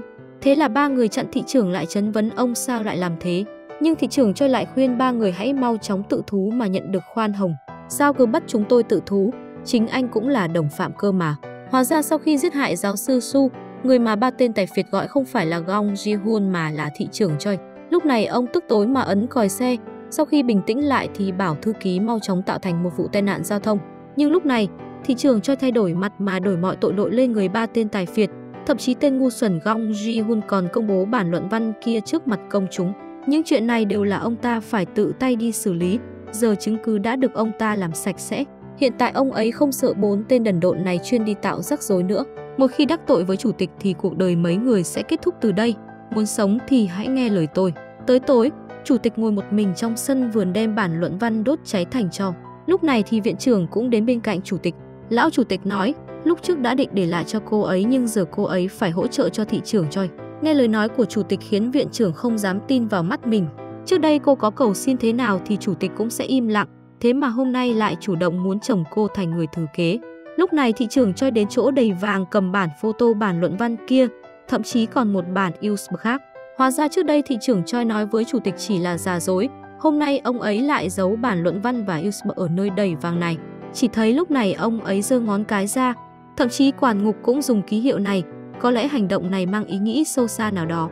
Lúc này, Chang Ho vẫn đang tìm Big Mao, anh ấy quay lại phòng sám hối của giáo đường, lại phát hiện có lá bài ở quyển kinh thánh, cho nên Chang Ho cho rằng Big Mao vẫn còn ở trong tù. Chính vào lúc anh đang đau đầu suy nghĩ ai mới là Big Mao thì đột nhiên có tiếng mở cửa. Chang Ho đang ngồi ở giáo đường chờ đợi Big Mao xuất hiện. Lúc này phía sau truyền đến âm thanh của những bước đi, cách càng ngày càng gần. Anh căng thẳng mà quay đầu lại. Chang Ho vô cùng kinh ngạc khi người xuất hiện trước mặt anh là trưởng ngục. Chân tướng của bản luận văn rốt cuộc là gì vậy? Ông là Big Mao sao? Lúc này, trưởng ngục nói với Chang Ho, trước đây những người giá đối đầu với anh, nếu không phải thất cổ thì cũng là trúng độc mà chết. Trong trại giam này thì ngoài ông ta thì ai có thể làm được những chuyện này? Thậm chí danh sách khách hàng kia cũng chính là ông ta tráo đổi. Bây giờ anh nên tin ông ta chính là Big Mao đi, cho nên bản luận văn giờ đang ở đâu? Thế nhưng lúc này Chang Ho lấy lá bài vứt xuống đất, rồi nói với ông ta những chuyện ông ta làm không đủ chứng minh. Lúc này thì trưởng ngục cởi áo ngoài ra rồi để lộ cái hình xăm Big Mao ở trên cánh tay. Nhưng mà lúc này Chang Ho lại nở nụ cười khoái chí. Ông không phải là Big Mao, chủ nhân thì không bao giờ đeo dây xích cả. Nếu muốn biết bản luận văn thì hãy bảo Big Mao đến gặp tôi, nếu không thì sẽ mất bản luận văn thật đấy. Nói xong thì anh mới đi ra ngoài rồi lấy ra máy ghi âm đang để trong túi. Sau khi biết được trưởng ngục chỉ là con chó của Big Mao thì anh lại càng hưng phấn. Anh tin rằng ngày mà Big Mao đang hiện thân sắp đến gần. Lúc này Mi Ho được Chang Ho căn dặn hãy đến thăm Jerry. Lúc này ở đằng sau có tiếng nói của Jerry, chẳng nhẽ Chang Ho đang hiểu nhầm Jerry. Hóa ra cậu chỉ đi vệ sinh mà thôi. Sau khi biết cậu ấy chưa từng gặp Big Mao thì Mi Ho đặt giỏ hoa quả để lại rồi an ủi Jerry mấy câu rồi rời khỏi đây. Nhưng Jerry nhìn bóng lưng của Mi Ho lại để lộ một ánh mắt sâu xa. Một tù nhân đã từng giết hại 9 mạng người lúc này hai mắt đỏ ngầu, hai tay cũng không nghe lời anh ta. Anh ta bắt đầu đứng dậy như một con zombie tìm số thuốc mà bác sĩ đưa cho anh ta. Nhưng mà số thuốc kia đã bị anh ta uống hết rồi lấy đồ đạc của bạn tù ra. Các bạn tù thấy anh ta lấy thuốc của mình thì liều mạng cướp lại. Lúc này người bạn tù cũng không tâm anh ta có phải là một phạm nhân giết người không gây tay hay không. Anh ta chỉ muốn lấy lại số thuốc thuộc về mình. Thế là hai người vì số thuốc kia mà đánh nhau trong phòng giam. Cho đến khi quản ngục vào phòng mới tách được hai người ra. Có thể chúng ta phải đổi thuốc khác rồi. Các phạm nhân đang xuất hiện ảo giác. Hóa ra 3 tên tài phiệt dựa vào phác đồ của giáo sư Su để thực nghiệm trong trại giam. Còn bảo y tá trưởng tiếp tục dùng thuốc này cho phạm nhân. Tên phạm nhân án tử này đang ngồi run rẩy, ánh mắt đỏ ngầu nhìn về phía bạn tù mà nắm chặt tay lại. Mi Ho lúc này cũng tới nhà giam bởi vì gần đây xuất hiện nhiều hiện tượng phạm nhân vô cớ nôn ra máu mà mất mạng. Thế nên trưởng ngục mới tìm tình nguyện viên chữa trị. Sau khi biết tin thì Mi Ho tới trại giam để ứng tuyển. Thế nhưng khi vào phòng trưởng ngục đã thấy y tá trưởng và đồng nghiệp của mình. 3 người họ định tiến hành phỏng vấn thì nghe thấy tiếng chuông cảnh báo. Khi tới sân vận động thì thấy hai tên phạm nhân khắp người là máu đang dính lấy nhau. Cuối cùng nhờ vào súng điện mà khống chế được tên tử tù này. Thế nhưng quản ngục lại phát hiện tên tử tù kia lại không còn thở nữa. Mi-ho liền chạy lên phía trước, không hề chê bai thân phận tù nhân của anh ta mà tiến hành hô hấp nhân tạo. Cuối cùng dưới sự ép tim không ngừng mà cô đã cứu được người tử tù kia. Mà nhờ hành động này của cô mà đã để trưởng ngục quyết định được ai là người được chọn. Trong lúc tiễn mấy người trở về thì ông ta đã nhờ Mi-ho đi cùng người tù nhân kia đến bệnh viện. Các cô có thể về được rồi. Kết quả phỏng vấn tôi sẽ báo cho mọi người sau. Vừa đến bệnh viện thì Mi-ho yêu cầu bác sĩ xét nghiệm máu cho anh ta. Bởi vì nhìn máu của anh ta khiến cô nghĩ đến anh ta đã dùng một lượng lớn thuốc viện. Thế nhưng sau khi xét nghiệm lại có kết quả là âm tính. Mi-ho thì vẫn không tin chuyện này mà nhân lúc quản ngục đi nghe điện thoại đi lấy chút máu của anh ta. Tới tối cô đi đến một thông đạo tối đen như mực, có một chiếc ô tô đang đợi sẵn ở đấy. Cứ cầm chiếc số máu này, số còn lại thì tôi sẽ đưa sau. Từng là một trưởng ngục hôm mưa gọi gió bây giờ lại bị công tố đeo còng tay, nhưng ông ta vẫn giữ thái độ đó mà quay đầu lại muốn tìm người đã tố cáo mình. Thế nhưng khi lướt qua những khuôn mặt vẫn không thấy bóng dáng của hắn ta. Hóa ra người đàn ông ấy đang quan sát cùng vợ của anh ta ở trên cao. Nhìn kỹ nhé, đừng bỏ sót ai. Trước đấy để lật tẩy ai là Big Mouth mà Chang Ho đã mang đoạn ghi âm đến tìm thị trưởng Choi, không chút do dự mà tố cáo trưởng ngục. Thế là phía công tố viên lập tức đưa ông ta đi, muốn dùng cách này để Big Mouth thực sự phải lộ diện. Mà lúc này thị trưởng Choi tới tìm Chang Ho để giới thiệu trưởng ngục mới. Hóa ra trưởng ngục mới chính là quản ngục trước đó. Cảm ơn anh vì những chuyện anh đã làm, tôi sẽ khắc cốt ghi tâm. Tôi vẫn chưa tin tưởng cậu, trừ khi cậu đưa Big Mouth tới trước mặt tôi. Mà bên này, viện trưởng vừa tan làm mà cầm cốc cà phê vừa mua mà lái xe về nhà. Vui vẻ uống mấy ngụm cà phê thì tinh thần của cô ấy lúc này cũng trở lên mơ hồ. Cuối cùng vì bị tên đối diện chiếu xa mà dẫn đến một vụ tai nạn nghiêm trọng. Mi-ho nhìn tin tức trên TV mà trong giây lát cảm nhận như mình đã từng quen biết người này. Thị trưởng lúc này thấy vợ mình xảy ra tai nạn mà vội rời khỏi trại giam. Chỉ có Chang Ho nhìn tin tức này thì nhớ đến vụ tai nạn trước đây của mình. Có lẽ đây chính là chuyện Big Mouth dùng để trả thù. Thế là anh ấy nhắc nhở vợ mình chú ý an toàn, không được đi một mình. Mi-ho cũng nhớ đến vụ tai nạn vừa xảy ra. Lẽ nào, anh nghĩ mình đã thành công nhiệm vụ một mũi tên trúng hai đích rồi, Big Mouth và thị trưởng Choi Jo-ha. Hóa ra lúc trước Mi-ho tới nhà xác rút máu bệnh nhân tiến hành xét nghiệm đã phát hiện số máu kia đã bị đánh tráo. Rồi cô nhớ lại chuyện lúc đó thị trưởng Choi xuất hiện cứu cô. Thế là Chang Ho đã biết ai đã đánh tráo số máu kia. Anh biết rồi, Choi Jo-ha, tên chó chết này. Cho nên anh mới cố tình đưa máy ghi âm cho ông ta. Mục đích là để Big Mouth sẽ ghi thù với thị trưởng Choi, cho đến khi hoàn thành một mũi tên trúng hai đích, Choi Jo-ha sẽ phản kích, Big Mouth sẽ lộ diện sao. Anh ta không còn sự lựa chọn nào khác. Nếu như muốn đối phó Choi Jo-ha thì phải đến tìm anh. Nếu như hắn xuất hiện thì phải bắt hắn lại rồi, đồng thời trừ khử cả Choi Jo-ha. Một quản ngục nhỏ nay đã chuyển mình thành trưởng ngục. Anh ấy vừa mới lên đã tiến hành cải tạo trại giam, không chỉ bỏ chế độ trước đây và còn phân chia khoảng cách giữa quản ngục và tù nhân. Anh ấy không cho phép bạo lực và tham nhũng xảy ra một lần nữa. Cuối cùng anh ấy còn cho lắp đặt những hòm thư ý kiến ở trại giam để các tù nhân đưa ra các ý kiến với trưởng ngục. Nhìn thấy dáng vẻ thanh bạch của trưởng ngục mới khiến anh ta được lòng rất nhiều người. Tất cả mọi người đều vỗ tay cho vị trưởng ngục mới thanh liêm này. Sau khi tiếng vỗ tay kết thúc, trưởng ngục tuyên bố hành vi bạo lực lại lần nữa xuất hiện trong tù. Anh ta sẽ tiến hành lục soát tất cả mọi người. Đây là có ý gì vậy? Tôi có dự cảm không lành. Mà không biết lúc trưởng ngục cởi quần áo của bọn họ ra kiểm tra thì cảnh tượng đó đã bị camera truyền ra ngoài. Hóa ra đây là cách làm của Chang Ho và trưởng ngục nghĩ ra. Mục đích là để tìm ra ai có hình xăm của Big Mouth, ai mới là Big Mouth thực sự ở trong trại giam. Thế nhưng sau một hồi kiểm tra nhưng vẫn không có kết quả nào. Lúc này một người tù nhân cởi áo ngoài ra, trưởng ngục lập tức phát hiện hình xăm kỳ lạ trên người anh ta. Chờ đã, quả nhiên trên người anh ta có biểu tượng của tổ chức Big Mouth. Cuối cùng trưởng ngục thất vọng mà đưa kết quả cho Chang Ho. Bởi vì kiểm tra cả trại giam cũng chỉ được 3 con chuột nhất, còn dấu tích thực sự của Big Mouth vẫn còn là ẩn dấu lớn. Vì kết quả không được như ý muốn nên trưởng ngục định tiến hành thẩm vấn bọn họ. Nhưng Chang Ho lại nói với anh là hãy quan sát 3 con chuột đó trong thầm lặng, không được đánh rắn động cỏ. Có như vậy thì mới có cơ hội tìm được Big Mouth đang lẩn trốn. Đừng vì phần đuôi mà bỏ cả con chuột lớn. Anh đang ra lệnh cho tôi sao? Cho anh lên được vị trí này thì biết đường mà trả ơn đi. Nếu muốn bắt được Big Mouth thì hãy hỗ trợ tôi thật tốt vào. Hãy chờ xem Big Mouth thực sự là ai. Chỉ thấy sau khi anh ấy nhìn thấy vị tù nhân đó liền cung kính mà cúi thấp người. Ông ta tức tối mà đánh mạnh vào anh, chất vấn người từng kề vai sát cánh bên mình vì sao lại phản bội ông ta. Nhưng anh ấy lại vô tình rút ra chiếc dùi cui của người quản ngục bên cạnh. Tôi vẫn còn cho ông chút tình xưa, này ông vẫn còn nghĩ mình là trưởng ngục ở đây sao? Nhìn kỹ cho tôi, giờ tôi mới là trưởng ngục mới phá vỡ hợp tác với Chang Ho. Không chỉ trước mặt mọi người chỉ ra hình xăm của Big Mao, thậm chí còn vạch ra thân phận thực sự của Chang Ho.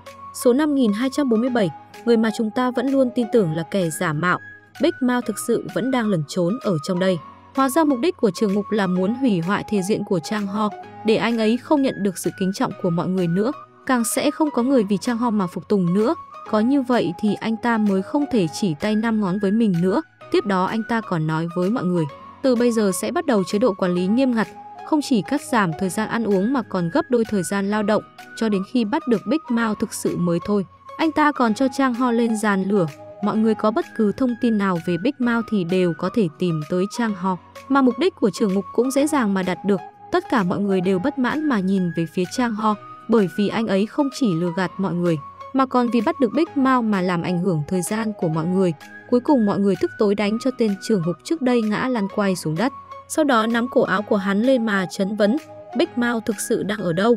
Nhìn thấy ông ấy không trả lời thì chúng điên tiết lên xả giận lên người ông ta. Chính vào lúc này Chang Ho chặn cú đấm kia lại. Chang Ho biết rõ, nếu như không có cái mác của Big Mao, chỉ có thể phổ cập pháp luật cho anh ta. Mày nói là Big Mao cơ mà.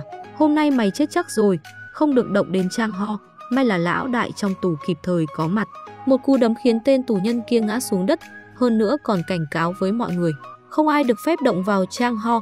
Sau đó quay lại với Chang Ho, có thể anh không là Big Mao nhưng bản lĩnh vượt ngục của anh thì ông ta đã được chứng kiến, cho nên việc từng hứa với ông thì anh phải làm được. Chang Ho sau khi cảm ơn lão đại thì đi tìm trưởng ngục, nhấc điện thoại gọi cho thị trưởng Choi.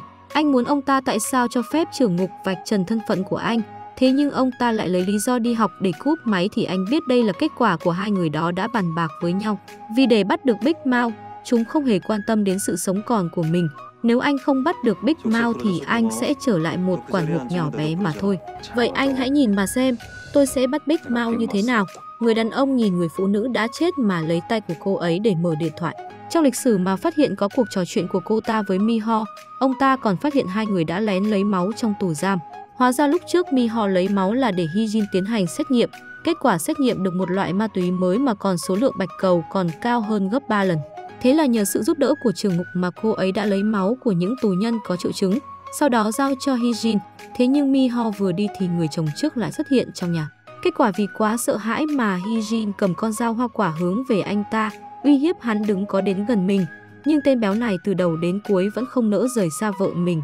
Chính vào lúc hắn ép sát cô mà Hee Jin đã lỡ tay đâm con dao vào người mình. Cuối cùng tên béo thần hồn điên đảo mà nhìn người vợ mình nằm trong vũng máu. Đến thị trưởng Choi bước vào, anh ta cũng không nhận ra. Thị trưởng Choi bất lực bảo thư ký trùm đầu hắn lại rồi đưa ra phòng. Tiếp đó thị trưởng Choi nhìn thấy lịch sử trò chuyện của Hee Jin và Mi Ho, biết được họ đang điều tra nhóm máu trong trại giam. Choi Lo Hà lập tức gọi cho trưởng ngục. Nghe rõ chưa? Vâng, tôi hiểu rồi. Bắt Chang Ho và Go Mi Ho. Hôm nay phải xử lý hai người đó.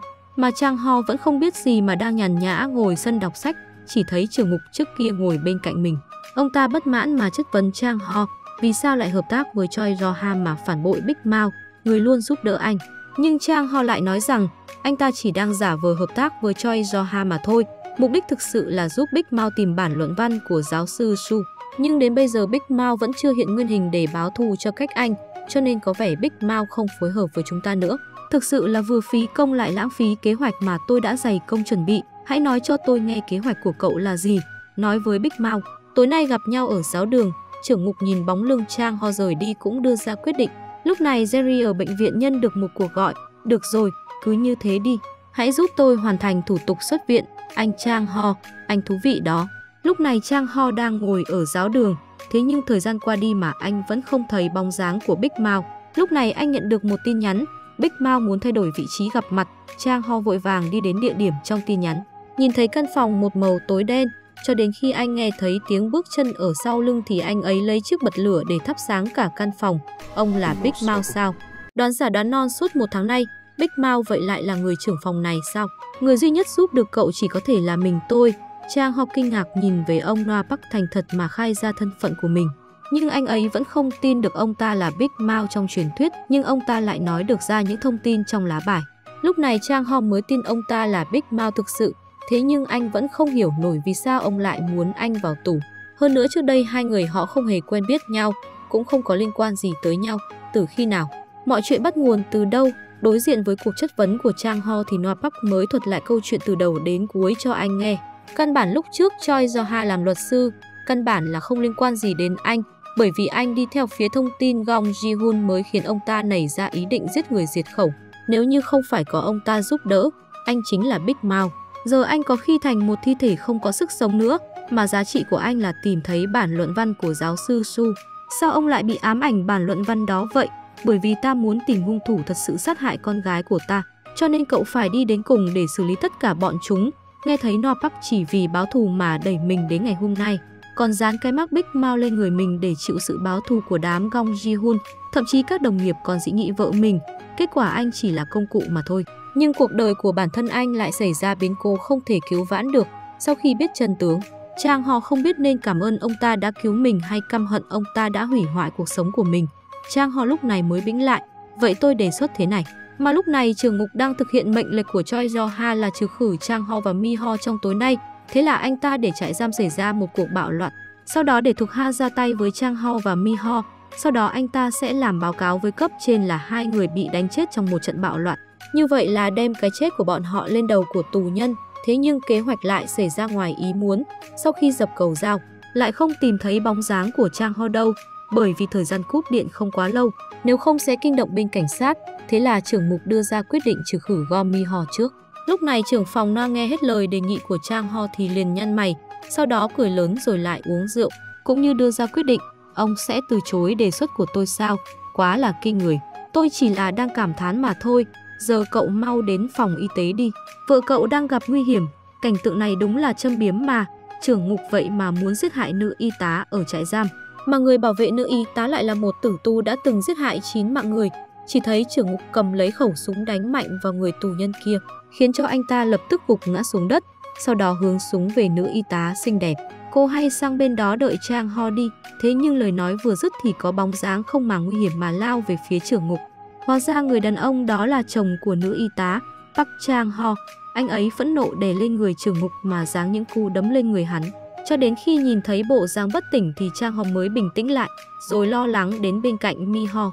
Sau khi thấy cô bình an vô sự thì mới ôm chặt cô vào lòng.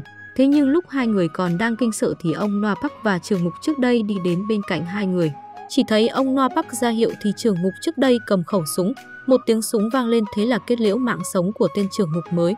Còn tên quản ngục sau khi nghe tiếng súng thì lập tức tháo chạy. Nhưng ông Noah lại không làm gì anh ta cả. Chang Ho tận mặt chứng kiến tất cả mọi chuyện, cảm thấy ông ta không hề giống Big Mao trước đây tí nào. Dường như hành động lần này của Big Mao bài bản và nguy hiểm. Mà điều Chang Ho không để ý là lúc này Mi Ho còn đang hoảng sợ thì lúc này bình tĩnh nhìn về phía ông Noah Park. Còn tên quản ngục vừa nãy đã đưa một đám quân vũ trang đến chặn họ lại. Xem ra đám quân kia đã coi họ như đám bạo loạn. Bây giờ mà ngoan ngoãn đầu hàng thì chắc chắn sẽ bị trừ khử. Ngoại trừ cầu cứu bên ngoài thì họ căn bản không có cách làm khác. Lúc này người được xưng là Big Mao đưa ra quyết định. Những đề xuất mà cậu đưa ra, tôi chấp nhận. Có điều cậu cũng phải giữ lời hứa. Thế là Chang Ho lấy điện thoại để gọi ra bên ngoài. Mà đối tượng anh cầu cứu chính đối thủ một thời, Gong Ji-hun. Nghe tiếng cầu cứu của Chang Ho khiến hắn thấy phấn khích. Này Park Chang Ho, tôi yêu cậu đến chết mất, tên Choi Do-ha. Mày tiêu đời rồi, đúng là một người đàn ông đầy cảm xúc. Tiếp đó Gong Ji-hun đưa cảnh sát tới trại giam. Kết quả là gặp Choi Do-ha ở bên ngoài. Nhìn thấy Choi Do-ha thì ông ta gọi cho Chang Ho. Ông ta đã đem cảnh sát tới rồi. Thế là Chang Ho đeo còng tay cho ông Noah Park. Hóa ra đề xuất Chang Ho nói với ông chính là để Big Mao bị bắt đi để anh ấy có được nhiều tín nhiệm thì có thể lấy được nhiều bí mật hơn.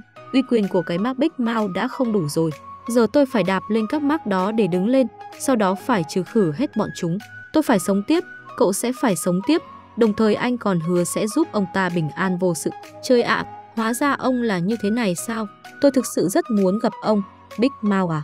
Quả nhiên sau khi bắt được Big Mao thì phía kháng cáo đã hủy bỏ với Chang Ho, trả lại cho anh sự trong sạch. Cuối cùng anh khoác lên bộ vest mới với vẻ ngầu lòi. Thậm chí anh còn thành anh hùng vì đã bắt được Big Mao. Trước tòa án anh còn bị đám lều báo vây kín. Nhưng mà lúc này anh không còn là tù nhân nữa mà trở lại thành một vị luật sư thất bại như trước kia. Từ đây anh sẽ dùng vũ khí pháp luật để chống lại những kẻ đã hại anh. Tôi sẽ thành một luật sư tài giỏi và chính nghĩa. Một khi ông chủ tịch ra tay chính là một bản hợp đồng có giá trị cổ phần lên tới hàng tỷ won. Gong Ji-hun kích động mà cúi xuống cảm ơn chủ tịch, anh ta vẫn không kìm được sự hưng phấn của mình. Anh ta đứng dậy mà ấn dấu tay, giờ chỉ cần ông chủ tịch ký tên thì bản hợp đồng này có hiệu lực. Thế nhưng lúc này viện trưởng đi vào bảo chủ tịch mở TV lên. Chủ tịch mở TV lên thì thấy Chang Ho vừa được thả ra đã mở một cuộc họp báo. Nghe thấy Chang Ho trước mặt các phóng viên tuyên bố về cái chết của giáo sư Su và một vị chủ tịch nào đó liên quan. Phía sau bọn họ còn có một bộ não điều hành. Cho tôi xin hỏi đó là ai? Tôi giờ chỉ nói đó là một người rất quan trọng. Mặc dù Chang Ho không nói là ai nhưng ông Ji-hun cầm bản hợp đồng không biết có nên để chủ tịch ký vào đó hay không. Nhưng con tim trong tay không thể để nó bay mất được. Chính vào lúc anh lấy dũng khí xin chủ tịch ký vào đấy, thì viện trưởng cứ như đối kháng anh ta. Bác Chang Ho đang xin bảo lãnh cho Big Mao, cậu ta vậy mà muốn đối đầu với ta sao? Nhìn thấy dáng vẻ tức giận của chủ tịch, Gong Ji-hun nói mình sẽ đi xử lý tên Chang Ho đó thật tốt. Sau đó lấy bản hợp đồng ra, mặt dày mà muốn chủ tịch ký tên. Sự việc vẫn chưa xử lý xong, đợi có kết quả rồi tính tiếp. Rồi lúc này thị trưởng Choi cũng tìm đến chủ tịch, đưa ra một yêu cầu bản thân anh ta coi là chính nghĩa, chính là để Chang Ho bảo lãnh Big Mao ra ngoài. Nghe thấy lời của Choi Do-ha khiến chủ tịch nhớ lại chuyện trước đây, bởi vì luôn nói đến chính nghĩa là ông ta đã âm dương cách biệt với người đồng nghiệp của mình. Không biết chủ tịch thấy ảo giác hay không mà Choi Do-ha bây giờ rất giống đứa nhóc kia. Sau này anh ta thế nào? Chết rồi. Ông nội ơi, cuối cùng Big Mao đã nhận được bảo lãnh, cũng khiến đám phóng viên bu lấy ông ta. Còn chủ tịch bên này nhìn thấy bản tin này thì vô cùng tức tối. Còn Choi Do-ha và vợ anh ta đang thảnh thơi mà ngồi bên bể bơi. Cuối cùng Chang Ho đưa Noah Park đến quán ăn mà ông ấy từng kinh doanh, bởi vì nơi đây có giấy nhiều nỗi nhớ của ông dành cho con gái. Nhưng Chang Ho lại thấy của hiệu của quán lại là biểu tượng của Big Mao. Sau khi vào thì ông ấy lấy sợi dây chuyền con gái từng đeo. Đó là sợi dây chuyền thập giá mà giờ chỉ còn vòng tròn. Chang Ho nhìn dáng vẻ của ông ấy thì cũng không muốn làm phiền mà rời khỏi quán ăn. Nhưng khi đi xuống chuẩn bị lái xe rời đi thì là trưởng phòng Noah Park hay là còn vụ quay xe nào nữa không? Phần giới thiệu đã đưa một đáp án vô cùng mơ hồ. Ở tập trước ông Noah Park, người tự xưng là Big Mao sau khi được bảo lãnh ra ngoài, vừa mới trở lại quán ăn trước kia của mình thì đã xảy ra một vụ nổ kinh hoàng. Chang Ho không tin những gì xảy ra trước mắt mình nên đi vào bên trong để điều tra nguyên nhân của vụ nổ kia. Kết quả là một người đàn ông áo đen bỗng nhiên xuất hiện, muốn giết chết Chang Ho ngay tại đó. Vào thời khắc ngàn cân treo sợi tóc, một người đàn ông kịp thời tới ứng cứu Chang Ho, nhưng nhìn kỹ lại thì người bước tới lại khiến Chang Ho vô cùng kinh ngạc. Người đến ứng cứu anh là cậu em Jerry, người vẫn luôn sùng bái mình. Lúc này cậu ấy mặc cho mình một bộ âu phục đầy sang trọng, đứng trước mắt Chang Ho. Đáng ra em nên gặp anh sớm hơn. Em xin lỗi ạ, chuyện gì thế này? Có thể nhìn ra rằng ông Noah Park chính là Big Mao sao? Nếu như ông ấy thực sự là Big Mao vậy thì ông ấy có bị thiệt mạng trong vụ nổ kia không? Quay lại tập trước có thể thấy trước khi vụ nổ xảy ra, ông ấy đã mở tủ lạnh ở trong quán ăn ra. Sau đó vụ nổ mới xảy ra. Liệu rằng ông ấy có trốn được vào trong tủ lạnh mà thoát khỏi kiếp nạn này hay không? Hơn nữa, người đổi thành kẻ phản diện vì sao lại cầu xin chủ tịch cho Chang Ho bảo lãnh ông Noah Park ra ngoài, cho đến khi ông Noah Park về quán ăn của mình, nhìn thấy sợi dây chuyền thập giá của con gái mình mới ngộ ra. Sau đó quay lại những tập trước, lúc Mi-ho điều tra luận văn của giáo sư Su, viện trưởng trùng hợp cũng có dây chuyền thập giá này, cho nên viện trưởng cũng khả năng là con gái của ông Noah Park. Điều này cũng giải thích cho việc vì sao thị trưởng Choi lại muốn xin thả ông Noah Park ra. Cho nên nhìn biểu cảm chủ tịch Kang và vợ chồng thị trưởng Choi hoàn toàn khác biệt nhau. Điều này không thể nghĩ đến, có lẽ viện trưởng chính là con gái của ông Noah Park vẫn đang tìm kiếm. Còn một việc nữa là giữa Jerry và ông Noah Park thì ai mới là Big Mao? Hay là cả hai người họ đều là thuộc hạ của Big Mao? Hơn nữa tới tận bây giờ Big Mao thực sự vẫn chưa xuất hiện. Đương nhiên đây chỉ là suy nghĩ của một mình tôi. Mọi người hãy chờ xem diễn biến chính thức của tập mới nhất nhé. Big Mao mà chúng ta theo đuổi suốt 2 tháng nay vừa mới hiện thân đã bị nổ chết, trừ phi ông ấy chính là nhân vật chính trong Penthouse. Nếu không thì khó mà chết đi có thể sống lại được. Chang Ho nhìn về phía thi thể của ông ấy, chỉ đành tiếc nuối đi ra khỏi nhà xác. Tiếp đó anh không can tâm mà đi đến hiện trường của vụ nổ. Anh ấy muốn tận mắt nhìn thấy nơi mà ông Noah Park bị mất mạng. Nhưng lúc này có một người áo đen bỗng nhiên từ đâu tới xuất hiện, một con dao mà hướng về phía Chang Ho. Vào thời khắc quan trọng, một người đàn ông đột nhiên xuất hiện rồi khống chế tên áo đen kia. Chang Ho nhìn thấy người đàn ông áo đen bước về phía mình thì vô cùng kinh ngạc. Người tới ứng cứu anh ấy lại chính là cậu em Jerry. Đáng ra em phải nói với anh sớm hơn. Em xin lỗi, chuyện gì thế này? Hóa ra Jerry vừa mới gia nhập tổ chức Big Mao.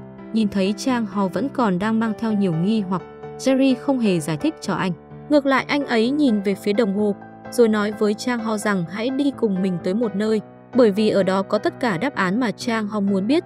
Thế là như có ma xui quỷ khiến, Chang Ho theo Jerry tới một giáo đường. Ở trong giáo đường lúc này đã thực hiện lễ khâm liệm cho ông No Park. Tiếp đó ở giáo đường còn phát di ngôn của ông No Park để lại, hóa ra là người cầm đầu của tổ chức Big Mouth, cho nên ông No Park đã làm những hành động kinh thiên động địa, nhưng cũng vì thế mà ông ấy cũng sẽ gặp những nguy hiểm không thể lường trước được. Nếu như mọi người xem được video này thì ông đã gặp được chuyện bất trắc rồi, cho nên vì tổ chức Big Mouth có thể tiếp tục hoạt động, ông ấy quyết định để lại vị trí người cầm đầu cho người trẻ tuổi. Năng lực của anh ấy không chỉ nhận được sự kiểm chứng của mình, thậm chí anh ấy còn có lối suy nghĩ thấu đáo và lòng dũng cảm đáng khen. Từ giờ trở đi, người đứng đầu tổ chức Big Mouth sẽ không còn là tôi nữa, mà là Park Chang Ho. Đây chính là di ngôn, cũng chính là mệnh lệnh cuối cùng của tôi. Nghe thấy vị trí Big Mouth cho Chang Ho, người trưởng ngục trước đây không can tâm mà đứng dậy, đứng trước mặt mọi người mà chất vấn Chang Ho. Đây là do cậu quay đúng không? Cái gì cơ? Vì muốn nuốt chửng cả cái tổ chức này mà cậu đã dựng lên vở kịch này đúng không? Nói vớ vẩn gì vậy? Sao tôi phải làm như vậy cơ chứ? Đoạn video đó là do tôi quay. Lúc này âm thanh của một người truyền đến từ bên ngoài giáo đường. Chang Ho quay đầu lại nhìn, thì phát hiện người đó chính là người bạn luật sư của mình. Hóa ra đoạn video di ngôn này chính là anh ấy giúp Big Mouth quay lại. Sau đó anh ấy quay đầu lại như một người lạ mà hỏi Chang Ho, anh Park Chang Ho, hãy đưa ra quyết định đi, anh có tiếp nhận vị trí này không? Người đàn ông này cầm quả bóng bia ở trên bàn lên, dùng hết sức bình sinh mà ném vào mặt của trưởng ngục. Tiếp đó trói ông ta lại bằng băng dính rồi cho lên xe ô tô. Sau đó đổ đầy xăng lên xe. Chỉ thấy luật sư cầm một ngọn đuốc lên rồi chậm chậm đi về phía trưởng ngục. Chính vào lúc anh định thả ngọn đuốc xuống định thiêu sống thành than thì nhận được cuộc gọi từ Chang Ho. Nhờ đó mà ông ta mới thoát được một kiếp nạn. Hóa ra trước đó, Chang Ho đã đồng ý với di nguyện của ông No Park, trở thành người cầm đầu của tổ chức Big Mouth. Thế nhưng chuyện này khiến các nhân vật cốt cán của tổ chức không phục. Vốn là người đứng thứ hai trong tổ chức, nên trưởng ngục đã dẫn dắt theo một đám người, tạo thành một thế lực mới, đối lập lại với Chang Ho. Thậm chí ông ta còn không báo cáo mà đã tự mình hành động. Mà mục tiêu đầu tiên của ông ta chính là ám sát Choi Do-ha để báo thù cho ông No Park. Vì chỉ có Choi Do-ha có khả năng sát hại ông No Park. Ở trong tổ chức vẫn còn vài người chưa chấp nhận cậu. Tên trưởng ngục chính là đại diện của phái đối lập. Nếu không giải quyết mấy chuyện này thì về sau tổ chức chính là mớ hỗn độn. Rất nhanh trưởng ngục đưa người tìm tới Choi Do-ha. Không nói nhiều lời, lập tức lấy dao ra xông về phía ông ta. Nhưng hai tên đó vốn dĩ không phải đối thủ của Choi Do-ha. Sau một hồi vật lộn thì hai tên kia vẫn bị ông ấy đánh cho thân tàn ma dại. Thế nhưng cánh tay của Choi Do-ha không may bị thương. Cuối cùng ông ta nắm chặt cánh tay đang chảy máu không ngừng, rồi để lộ ra ánh mắt căm hận. Mà cũng vì hành động lộ liễu của tên trưởng ngục mà khiến kế hoạch của Chang Ho bị đảo lộn. Bởi vì kế hoạch trả thù của anh ấy không chỉ là giết chết Choi Do-ha, phía sau còn vợ của anh ta. Anh vẫn còn chưa điều tra được ngọn nguồn về nhóm máu kia, thậm chí còn có chân tướng về bản luận văn của giáo sư Su. Thế nên lời cảnh cáo cuối cùng của anh ấy cho ông ta, kế hoạch trả thù của tôi không hề đơn giản như của ông. Tôi sẽ vạch trần tất cả tội lỗi của những kẻ đó, ở nơi tràn đầy ánh sáng, thiêu đốt linh hồn chúng trong biển lửa. Đó chính là cách mà tôi trả thù.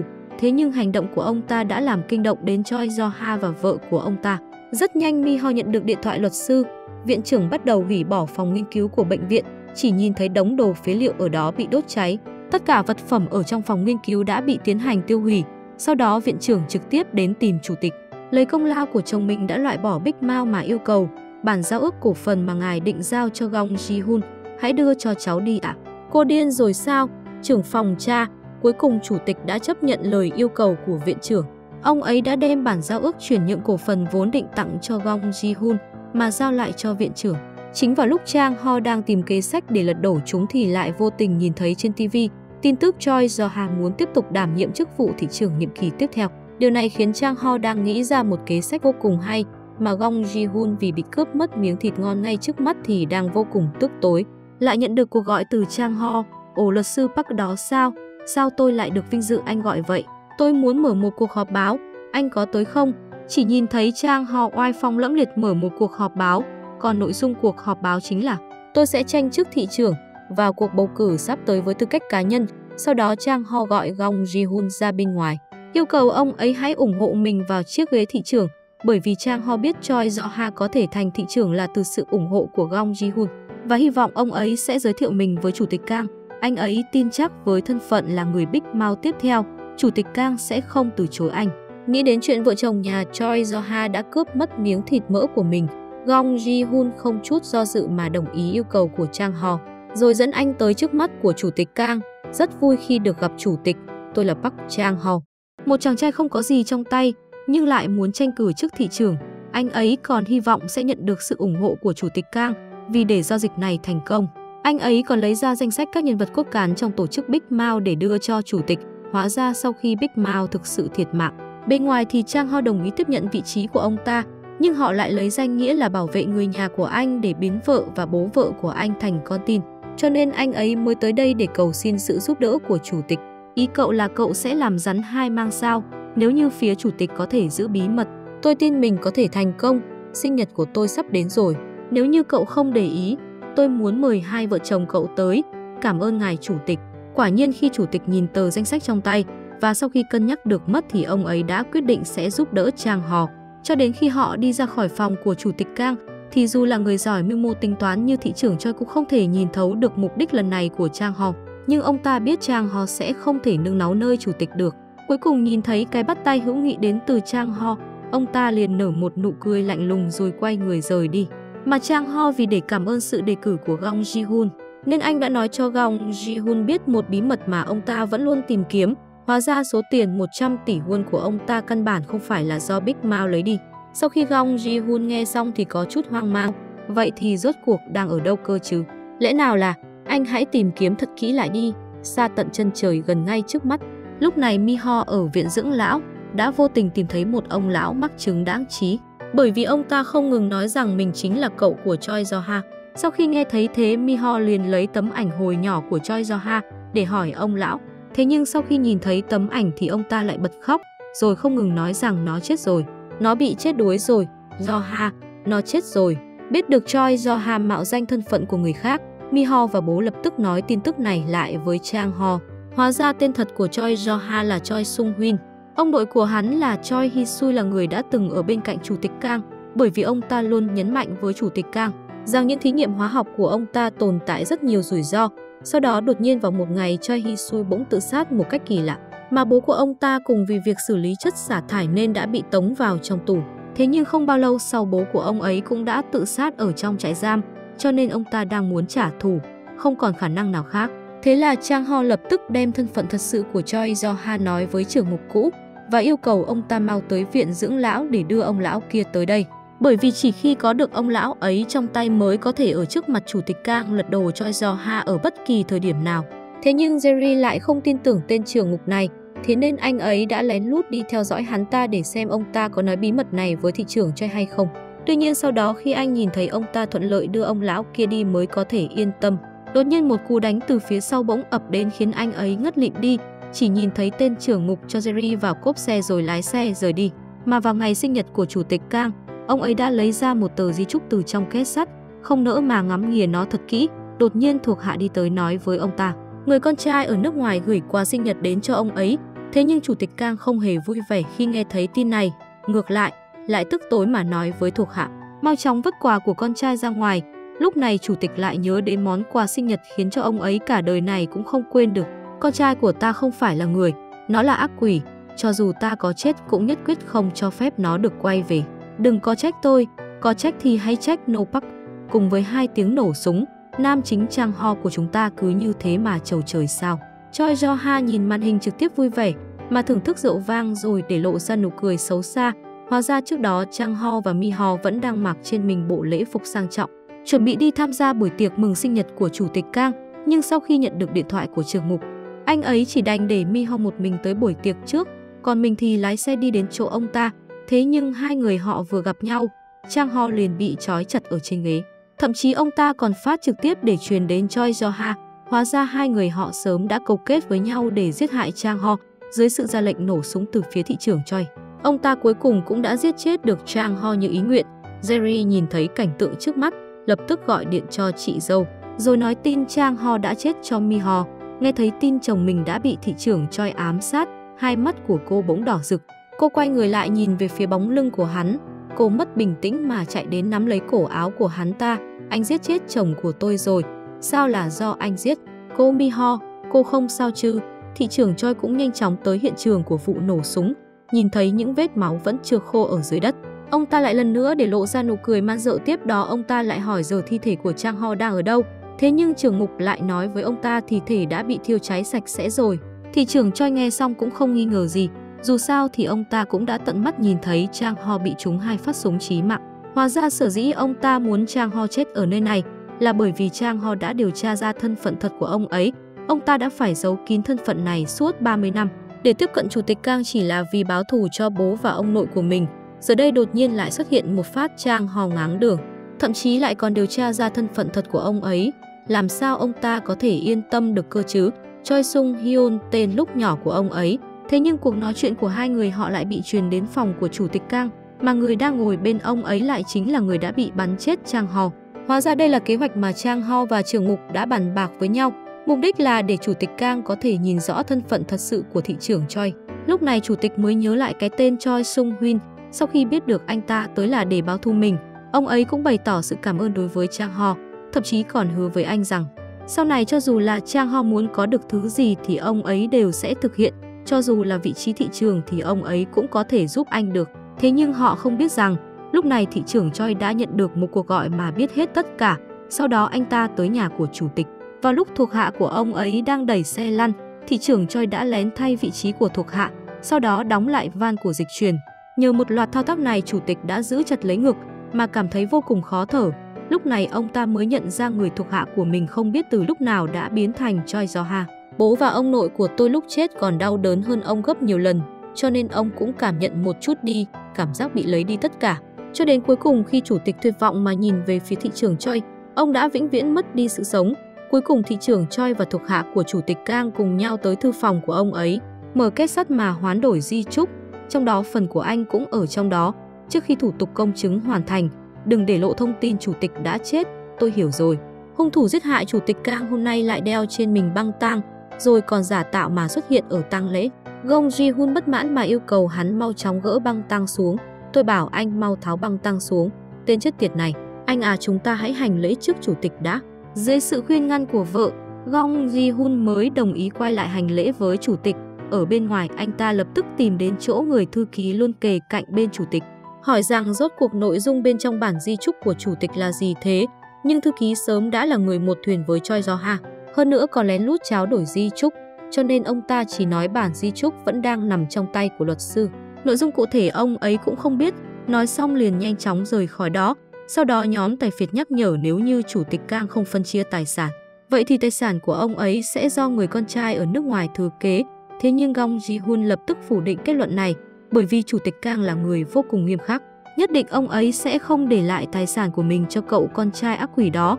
Mà lúc này Chang Ho sau khi biết tin, anh liền đưa theo một loạt các thành viên cốt cán của tổ chức tới lễ tang. Sau khi tiến hành lễ với chủ tịch xong, anh ấy liền đi đến bên cạnh Choi Do-ha mà nói nhẹ với ông ta rằng tôi biết là do anh giết, đợi một chút thôi, bộ mặt thật và linh hồn ác quỷ của anh sẽ bị tôi vạch trần. Mà cùng lúc này, Mi-ho lại lần nữa tới trại giam để thăm người đã từng cứu sống cô một mạng. Cô hỏi anh ta rằng lao động công ích ở bên ngoài rốt cuộc là gì? Vì sao những người tù nhân chỉ cần tham gia lao động công ích thì đều mắc bệnh máu trắng? Thế nhưng sau khi nghe xong, anh ấy liền bất giác mà rơi nước mắt, bởi vì anh ấy biết chỉ có mình Mi-ho là thật lòng quan tâm đến các tù nhân, nhưng anh ấy không thể đẩy cô đến hoàn cảnh nguy hiểm được, cho nên chỉ đành đứng dậy rời đi như một lời từ biệt dành cho Mi-ho. Anh ấy hy vọng cô có thể tìm được anh trai và em gái của mình, bởi vì chính bản thân anh ấy cũng không biết cuộc phẫu thuật ghép tủy của mẹ mình rốt cuộc là có thành công hay không. Thế là Mi-ho cùng với bố tìm thấy em gái và anh trai của anh ta, hỏi họ rằng cuộc phẫu thuật của mẹ họ có thành công hay không. Mẹ tôi mất rồi. Cái gì cơ? Nhanh lên nào, làm ơn đừng đến tìm tôi nữa. Mang theo nhiều sự hoài nghi, Mi-ho về đến nhà, đang vệ sinh cá nhân, thì bỗng nhiên cô cảm thấy có điều gì đó bất thường truyền đến từ trong mũi của mình. Đột nhiên cô nhớ đến lời của tên sát nhân kia từng nói, lúc đánh răng cô có bị chảy máu không? Hoặc là đột nhiên chảy máu mũi không? Tôi biết mình mắc bệnh máu trắng, cũng biết mình chẳng thể sống được bao lâu nữa. Sau nước mắt cá sấu của lão già Choi Do-ha thì hắn đã bị bại lộ thân phận thật của mình. Tuy vậy nhưng trông anh ta vẫn rất tỉnh, không những vậy Choi Do-ha còn cười thầm sau bộ mặt giả dối đó là đằng khác. Sau tang lễ của chủ tịch Kang thì luật sư Jung tới. Bọn họ chỉ nóng lòng được xem tài sản được phân chia như nào sau khi chủ tịch mất. Nhìn qua thì chúng muốn chỉnh sửa một chút nhưng Dung theo phe trung thực nên bảo thẳng luôn không có cách nào sửa cả. Kể cả cho dù có mua chuộc ông ta, tài sản của chủ tịch Kang thực sự là một món phô mai cho những con chuột lớn, mà có những con chuột lại không hề muốn công bằng. Luật sư Park giờ được thả tự do như một con diều. Nói cách khác là ông ta đã bị loại khỏi cuộc chơi này. Chang Ho tới gặp Gong Ji-hun và cảnh cáo anh ta về việc sai sót trong tấm di chúc. Nhưng anh ta vẫn chủ quan vì chính anh ta đã kiểm tra nó rồi. Một đội tới sửa điều hòa nhưng nói vậy chứ bọn họ tới là để lắp đặt camera quay lén. Và người đứng sau chính là tổ chức của Chang Ho. Trong căn phòng đó diễn ra buổi họp giữa các con ông cháu cha. Và trong đó có cả Gong Ji-hun và Choi Jo-ha. Luật sư bắt đầu tới với tư cách là người thi hành di chúc của chủ tịch. Bên cạnh còn có cả luật sư Ki-su là đại diện bên pháp lý của chủ tịch Kang. Lúc này Gong Ji-hun mới nhận ra sai sót vì người này là đại diện pháp luật chứ không phải luật sư Jung. Thực ra trước một tuần khi qua đời, chủ tịch Kang có thay đổi di chúc. Nghe tới đây thì đôi bên quan họ bắt đầu lộ ra biểu mặt khó coi. Bên phía đại diện bắt đầu công bố di chúc, trong đó có liên quan đến việc phân chia tài sản. Và toàn bộ công ty lẫn cổ phần đều được giao lại cho Ju-hee. Nghe xong thì mọi người ai cũng ngắm nhìn vị tân chủ tịch mới. Thậm chí cả cổ phần chi nhánh hóa học còn lại nhẽ ra thuộc về người đứng nhì là Gong Ji-hun thì cậu cũng còn cái nịt, vì nó giờ đã rơi vào tay của Choi Jo-ha. Hai bên nhìn nhau say đắm và Gong Ji-hun bắt đầu mất bình tĩnh lao lên chết. Choi Jo-ha thì cười thầm và bảo bà xã của mình ra về nào. Giờ Gong Ji-hun thực sự nghi ngờ Choi Jo-ha đã làm giả di chúc rồi động tay động chân. Cả cuộc họp bắt đầu hỗn loạn, còn lão Choi Jo-ha vẫn đứng ung dung cười thầm xem kịch. Xem tới đây thì Chang Ho cũng đã biết được đầu đuôi câu chuyện. Choi Jo-ha đã lấy hết toàn bộ cổ phần lẫn chi nhánh hóa học nhập khẩu đều đã được Chang Ho suy đoán từ trước. Trước đó thì Choi Jo-ha đã quá mạnh gần ngang với chủ tịch Kang. Mi-ho nhận được kết quả xét nghiệm máu không ổn lắm và được mời tới tận viện. Nhỏ thì vẫn giấu gia đình vụ này, Choi Jo-ha tiếp tục diễn kịch và cho rằng mình chỉ là một con cừu. Nhớ lại lời của Chang Ho thì Gong Ji-hun bắt đầu gọi cho cậu và hẹn gặp nhau. Cậu ta giờ mới cần tới sự giúp đỡ của Chang Ho. Một con chuột đã vào đường cùng thì hắn sẵn sàng hy sinh mọi thứ để được. Có vẻ như Hyun đã cải trang thành Choi Jo-ha, còn Hyun thật đã chơi ở sông và rơi xuống sông chết rồi. Chủ tịch Kang đã biết trước sự việc nhưng người ra tay lại là Choi Jo-ha. Nghe xong thì Gong Ji-hun mất bình tĩnh và anh ta tin nếu nói ra thân phận thật thì mọi người sẽ mất bình tĩnh mà nổi dậy. Chang Ho muốn bọn họ giúp mình thành thị trưởng. Và khi đó thì Gong Ji-hun sẽ không phải mất một đồng nào cũng có thể giải quyết Choi Jo-ha.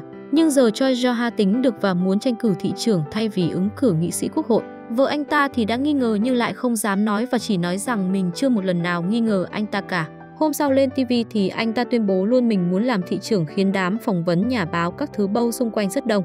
Mục đích của anh ta đã quá rõ là muốn ngăn Chang Ho thành thị trưởng. Chang Ho giờ muốn biến cuộc tranh cử này sẽ thành mồ để chôn Choi Jo-ha. Các hoạt động động viên bầu cử được diễn ra sôi động, nơi nào cũng có mặt của Chang Ho và Choi Jo-ha. Hai bọn họ thi nhau gọi thêm người bầu cử cho mình. Mi-ho đi xét nghiệm một mình nên bác sĩ thông báo cho cô là cô đã bị ung thư hạch cấp tính giai đoạn cuối. Vì cần hóa trị nên cô cần phải đặt lịch trị liệu lần sau cho bệnh nhân ngoại trú. Vì hóa trị trong thời gian dài nên cô cần phải chuẩn bị tâm lý. Mọi người bắt đầu ăn mừng vì việc bầu cử Chang Ho đã có tiến triển. Bên trong đau lòng muốn khóc mà Mi-ho vẫn cố tỏ ra mình ổn. Cô nhìn mọi người xung quanh rồi nở một nụ cười kiểu như nuối tiếc. Sau cùng thấy Chang Ho thì cô cũng phải rơi nước mắt nhưng cô nhanh chóng gạt đi. Tối đến họ bắt đầu ra biển và Chang Ho khuyên cô nên về vì có thể tử lượng của cô đã đạt tới giới hạn. Con bé tí thì ngã, may cậu đỡ kịp cậu gạ nhỏ để mình cõng, nhưng nhìn mặt cô bắt đầu trở nên căng thẳng. Mi-ho giả vờ biết được bí mật nào đó mà cậu đã nói dối cô. Cậu cũng hỏi ngược lại nhỏ và nhỏ bảo người thì sống làm sao mà không lại đi lừa dối được. Chang Ho cũng công nhận và nói luôn cậu là Big Mouth. Nói tới đây thì nụ cười đã tắt, chú Park đã chết và cậu trở thành Big Mouth. Bố vợ của cô cũng biết vì cậu nói ai cũng nghe theo răm rắp thì không phải Big Mouth thì là cái gì. Cậu cũng không muốn làm đâu nhưng đường đời xô đẩy ai mà biết được. Cậu sẽ làm Big Mouth cho tới khi Choi Jo-ha trả giá thì thôi. Chang Ho gắng thuyết phục Mi-ho tin mình nhỏ ngắt lời và tin cậu sẽ trở thành một Big Mouth tốt. Một kẻ mà trừng trị kẻ ác mà kiếm sống bằng cách bắt nạt kẻ yếu. Nói xong thì cô muốn cậu cõng mình. Hai người cõng nhau trên bờ biển và Chang Ho thực sự nhớ văn phòng lúc trước. Lúc đó thì cậu lúc nào tăng ca chỉ vì cậu rất thích văn phòng đó vì đó là văn phòng đầu tiên của cậu. Mặc dù công việc của cậu ăn còn không bù lại được bữa ăn trưa. Hôm sau Gong Ji-hun đã hẹn mọi người trong nhóm nhưng chẳng ai đến cả. Anh ta nói ra Choi Jo-ha là tên mạo danh. Ông kia bảo Choi Jo-ha có hẹn mọi người tới nhưng là ở nơi khác. Cả công ty đang họp thì cậu bước vào nhưng mọi người có vẻ như không được quan tâm lắm. Ju-hee còn đòi mở một cuộc họp cổ đông lớn để bãi nhiệm Gong Ji-hun. Lý do bãi nhiệm là do những tranh cãi về vấn đề đời tư và việc quản lý kinh doanh. Gong Ji-hoon bắt đầu ra nhắc lại chuyện về việc bãi nhiệm mình. Anh ta định nói ra thân phận thật của Choi Jae-ha cho Joo-hee nghe, nhưng ai dè đâu cô ta còn biết trước chồng mình là Seong-hyun. Tối qua Choi Jae-ha đã lật bài cho vợ mình xem vì hắn biết kiểu gì cũng bị lộ. Anh ta bảo mình làm vậy để lấy lại những gì mà ông nội của anh ta đã bị cướp, chỉ còn cách là khiến cậu được công nhận. Nếu biết cậu chính là cháu trai của Hae-su thì Chủ tịch Kang sẽ không bao giờ cho anh ta bất kỳ cơ hội nào. Chỉ với tài năng diễn xuất thêm chút nước mắt của mình thì anh ta đã thành công thuyết phục được cô vợ đang mất bình tĩnh. Cả chuyện kết hôn với cô tất cả chỉ là ván bài cậu bày ra. Joo-hee cảnh cáo anh ta đừng đào vết thương của Choi Jae-ha thêm thì mọi chuyện sẽ không dừng lại ở việc mất quyền quản lý. Cô còn có ý định mai táng luôn anh ta. Gong Ji-hoon thì không hề sợ mà ngược lại còn thách thức cô ta. Việc luật sư bắt được Big Mouth đang gây sốt giới trẻ. Buổi nói chuyện kia sẽ là chữ thập vàng trong cuộc bầu cử lần này. Gong Ji-hoon cay quá ra nói chuyện với Chang Ho và đưa cho anh ta một cái Usm. Đó là những đặc quyền khi còn tại chức Choi Jae-ha dành cho các công ty trong diễn đàn tại nhà riêng. Gong Ji-hoon đã làm hết sức có thể của mình rồi. Chủ tịch Kang có một đứa con trai và giờ cậu ra đang ở Texas, Mỹ. Có thể cậu ta không biết chuyện bố mình qua đời vì chẳng thấy cậu ta trong đám tang. Nếu con trai trở về đưa đơn kiện thì cũng có thể lấy lại được một phần. Từng đó cũng đủ để giảm quyền lực của Joo-hee và Choi Jae-ha. Lúc này thì Gong Ji-hoon mới vui mừng, nhưng anh ta không biết làm sao để bắt chuyện với nó. Vì nó không khác nào một tên ác ma, nhưng dù sao thì vẫn phải tìm vì nãy Gong Ji-hoon còn tín niệm. Sau đó anh ta cho đàn em của mình đi tìm con trai duy nhất của Chủ tịch Kang. Việc tuyệt giao với con trai mình vì hắn ta là kẻ giết người hàng loạt. Và hơn nữa có kẻ khác vào tù thay thế hắn, còn hắn thì chạy trốn sang Mỹ. Mi-ho trang điểm rất kỹ rồi ra chụp hình với bố mình lúc đang ngủ. Cô nhìn tấm ảnh rồi cười tủm, nhưng đột nhiên có điện thoại khiến cả hai giật mình. Có thông báo tới người có án tử hình mà họ từng nói tên là Jeon. Cậu ta ở phòng áp suất âm, sau đó được chuyển đến giường người bệnh nặng. Nhưng rồi chắc chắn cái chết sẽ tìm tới cậu ta. Cô bước thẳng vào giường cậu ta, cô gọi Jeon và cậu ra nhận ra cô và hỏi cô về mẹ mình. Cô bảo cuộc phẫu thuật ghép tủy đã kết thúc và hiện sức khỏe bà ấy đang bình phục. Nghe xong giờ anh ta không còn lo nghĩ gì nhiều nên cũng buông xuôi lại. Mi-ho hôm đó cả ngày cứ khóc. Em gái của Reon ra bảo với cô anh mình không phải sát nhân hàng loạt. Có một tên tâm thần rất giàu đã nói sẽ giúp mẹ cô phẫu thuật với điều kiện Jeon nhận tội thay hắn. Nghe xong thì mọi người cũng biết đó là con của Kang, nhưng Mi-ho thì vẫn chưa biết vụ kia nên chưa sâu chuỗi được việc. Sau đó Jeon bị mang danh làm kẻ xấu và ra đi oan ức. Nghe xong thì cô lao thẳng tới gặp viện trưởng Joo-hee. Cô thề rằng trước khi mình chết mình sẽ làm sáng tỏ tội ác mà bọn họ gây ra. Mi-ho sẽ khiến cho Joo-hee nhận ra mình đang sai như thế nào. Cô sẽ khiến cho người kia vừa rơi nước mắt vừa nhìn xem nỗi tuyệt vọng thật sự là gì. Mi-ho lại đem cơm nhà tới cho Chang Ho. Vì nhìn mặt cậu hao quá nên cô mới đem cơm tới cho cậu. Mở ra món bên trong toàn là rau củ quả các loại đầy đủ dinh dưỡng các kiểu. Chang Ho bảo đợi mình làm xong việc này chút. Cô nhìn cậu mới có mấy ngày mà đã hóp hết lại như bộ xương. Vì để chuẩn bị cho cuộc thảo luận nên cậu mới ra nông nỗi như này, không có thời gian rảnh để ăn. Cậu đang làm việc chăm chỉ nên cũng phải ăn đầy đủ. Nhưng vì đối thủ là Choi Jae-ha nên cậu cũng không muốn lơ là một phút giây nào. Để hạ được anh ta thì thức cả đêm chắc cũng không đủ. Chang Ho nhận xét đồ cô làm là nhất, nếu không tối nay chắc cậu ra ngoài đường ngủ mất. Hôm nay cậu cũng định sẽ thức cả đêm. Nhỏ Mi-ho muốn nhìn mặt cậu chút. Vì hồi cậu ở tù thì hai người đã xa nhau mãi rồi. Cậu quay sang xin lỗi cô và sau khi hoàn thành những gì họ đã lên kế hoạch thì anh sẽ ở cạnh cô mãi. Dù cô có đi đâu thì cậu nhất định sẽ bám theo cô. Dù không thể sống vạn năm nhưng họ có thể ở bên nhau 50 năm. Cậu tin khi đó có thể cho cô mọi thứ mà hai người chưa từng làm được. Hôm sau thì Choi Jae-ha bắt đầu lại nghiên cứu về tình hình. Anh ta bắt đầu đi gặp Jeon-su để nhờ anh ta một số chuyện. Choi Jae-ha thì không thích chuyện, nghe xong thì mới đưa ra quyết định. Chỉ cần thể hiện thiện chí thôi là được và nếu đúng ý thì anh ta sẽ không phải hối hận về quyết định. Jeon-su bắt đầu đánh hơi thấy mùi ủ mưu. Việc mà Choi Jae-ha muốn nhờ là muốn Chang Ho rút khỏi cuộc bầu cử. Những tranh cãi về Chang Ho lại nổi lên thêm một lần nữa trên sóng truyền hình. Gong Ji-hoon liên hệ với Chang Ho báo lại việc Choi Jae-ha cũng nhấn chìm đối thủ xuống bùn như cách lần trước. Chang Ho giờ khá khó khăn nên sẽ dành thức ăn để chiến đấu. Hôm sau cậu bắt đầu lên đồ đàn em của Mi-ho đã điều tra được bên hồ. Nhìn bên ngoài chỗ đó dường như chỉ là trang trại nhưng làm gì có trang trại cá nào được canh chừng nghiêm như vậy. Chủ sở hữu cùng từng phụ trách an ninh tia hóa học nhập khẩu. Mi-ho bắt đầu tới gặp đàn em và nếu nay họ thành công thì Chang Ho sẽ thắng cử, còn nếu không thì họ sẽ thua. Chỗ Chang Ho thì thời gian cũng được đếm ngược và Chang Ho sẽ là người phát biểu đầu. Mọi người trong phòng bầu cử bắt đầu giới thiệu về bản thân. Mi-ho bắt đầu đưa quân tới trại cá và cũng theo dõi Chang Ho qua truyền hình. Một đoàn xe đâm thẳng vào và gây ra một vụ ẩu đả, cả bọn đấm nhau vật xuống hồ các kiểu. Chỗ ông chủ của hồ cá đó vẫn đang ở trong đánh tài xỉu nên tên tay sai vào báo cho ông ta. Nhưng một tên thấy rén quá nên trốn thoát được, còn ông ta thì chui xuống gầm bàn. Cả bọn bắt đầu kéo vào và moi ông ta lên. Chang Ho hỏi Choi Jo-ha về diễn đàn NR và chắc chắn anh ta biết vì anh ta là thành viên chủ chốt. Anh cố dồn Choi Jo-ha nhưng thời gian lại không cho phép, mặc dù còn 11 giây chưa hết. Mi-ho gọi tên quản lý ra và ông ta tự nhận mình không phải quản lý. Cô đưa cho hắn một chai nước và bảo hắn bình tĩnh lại. Sau khi nghe cô ta nói mình đến vì tò mò thì ông ta bắt đầu đứng ngông lên cho tới khi cô hỏi trang trại này liên quan gì tới hóa học NK. Ông ta tự khai ra ống nước thải dẫn ra từ nhà máy hóa chất và đó là nước uống dưới đường nước ngầm. Mi-ho bảo chai nước ông ta đang uống được lấy từ đó. Nghe xong thì ông ta bắt đầu cầu xin đi viện cho tới khi cô uống chai nước. Sau đó Mi-ho lấy ra một chai nước từ đó và bảo nếu ông ta không khai thì sẽ phải uống nước đó thật. Có vẻ như bọn họ đã dùng nước thải đó cho trang trại cá. Một tên chót lọt đã gọi về báo cáo chuyện đã bị lộ. Trên sàn đấu thì Chang Ho bắt đầu bị ép vào đường cùng. Chân tay của Choi Jo-ha đã bắt đầu lúng túng khi chuyện nước thải bị lộ. Chúng không báo lại được cho Ha do vì đang quay trực tiếp. Nếu như hồ cái này mà bị lộ ra thì chắc chắn Choi Jo-ha sẽ xuống lỗ. Chang Ho bắt đầu bàn về vụ ung thư ở gu chế cao hơn gấp 20 lần nơi khác. Tổ chương trình yêu cầu anh thay đổi chủ đề nhưng cậu vẫn muốn cho bọn họ nghe hết. Cậu bắt đầu dồn Choi Jo-ha dính vào vụ hóa học nhập khẩu. Cậu còn biết công ty của anh ta phát triển mạnh do một loại chất mới được phát triển có tên là NF9. Cậu không phủ nhận thực tế rằng chất bán dẫn ô tô các thiết bị điện tử khác nhau đã đạt được sự phát triển nhanh chóng. Nhưng có một số thông tin cho rằng việc thanh lọc NF9 một lượng lớn chất phóng xạ đã bị rò rỉ.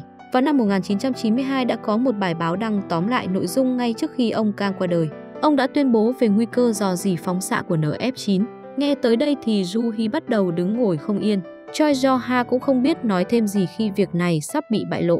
Ông chủ trại cá công nhận nước ngầm kia đúng là nước thải từ nhà máy thanh lọc. Đó là nước thải tạo ra trong quá trình thanh lọc NF9 và có rất nhiều phóng xạ trong đó. Trang trại được xây lên như cách để che mắt. Số cá đã bị loại bỏ hoàn toàn 100%. Mi-ho bắt đầu cho đàn em vào kiểm giấy tờ và họ biết được nguồn tiền từ đâu ra. Giờ cả lũ sẽ tới đài truyền hình mặc dù nó đang được phát sóng. Đột nhiên có thêm một bọn nữa tới, đàn em bảo Mi-ho chạy trước. Chân tay của Choi Jo-ha đang lúng túng vì nhóm Mi-ho đang tiến tới đài truyền hình. Mi-ho gửi video cho anh và muốn được video được tiết lộ lên truyền hình.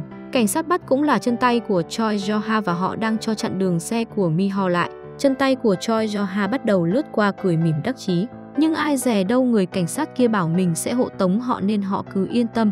Xe của bọn kia phải dừng ở trạm kiểm soát và người bị chặn mới chính là bọn chúng. Bố của Mi-ho gọi cho cô báo Chang Ho đang làm rất tốt khiến cô rất cảm động. Cái tên lừa đảo Bitcoin cũng được đi bỏ phiếu và ông thấy vậy là vi phạm quyền rồi. Thanh niên kia bắt đầu gửi video cho và bảo khi Mi-ho phát biểu thì hãy phát video kia. Kia là phần cuối trong buổi thảo luận và tên lừa đảo Bitcoin cũng đứng lên đặt câu hỏi cho Chang Ho. Hắn nhắc tới chuyện 5 tỷ mà cậu nhận từ hắn. Anh ta tự nhận mình đang bị điều tra về chuyện lừa đảo. Anh ta còn đem sổ có số series 10.000 tờ tiền mệnh giá 50.000. Nó cũng tương đương với số tiền 500 triệu trong số 5 tỷ mà anh ta đã đưa cho Chang Ho. Chang Ho giờ đang bị ép vào đường cùng. Mi-ho chạy nhanh tới đài truyền hình và góp mặt trong hội trường.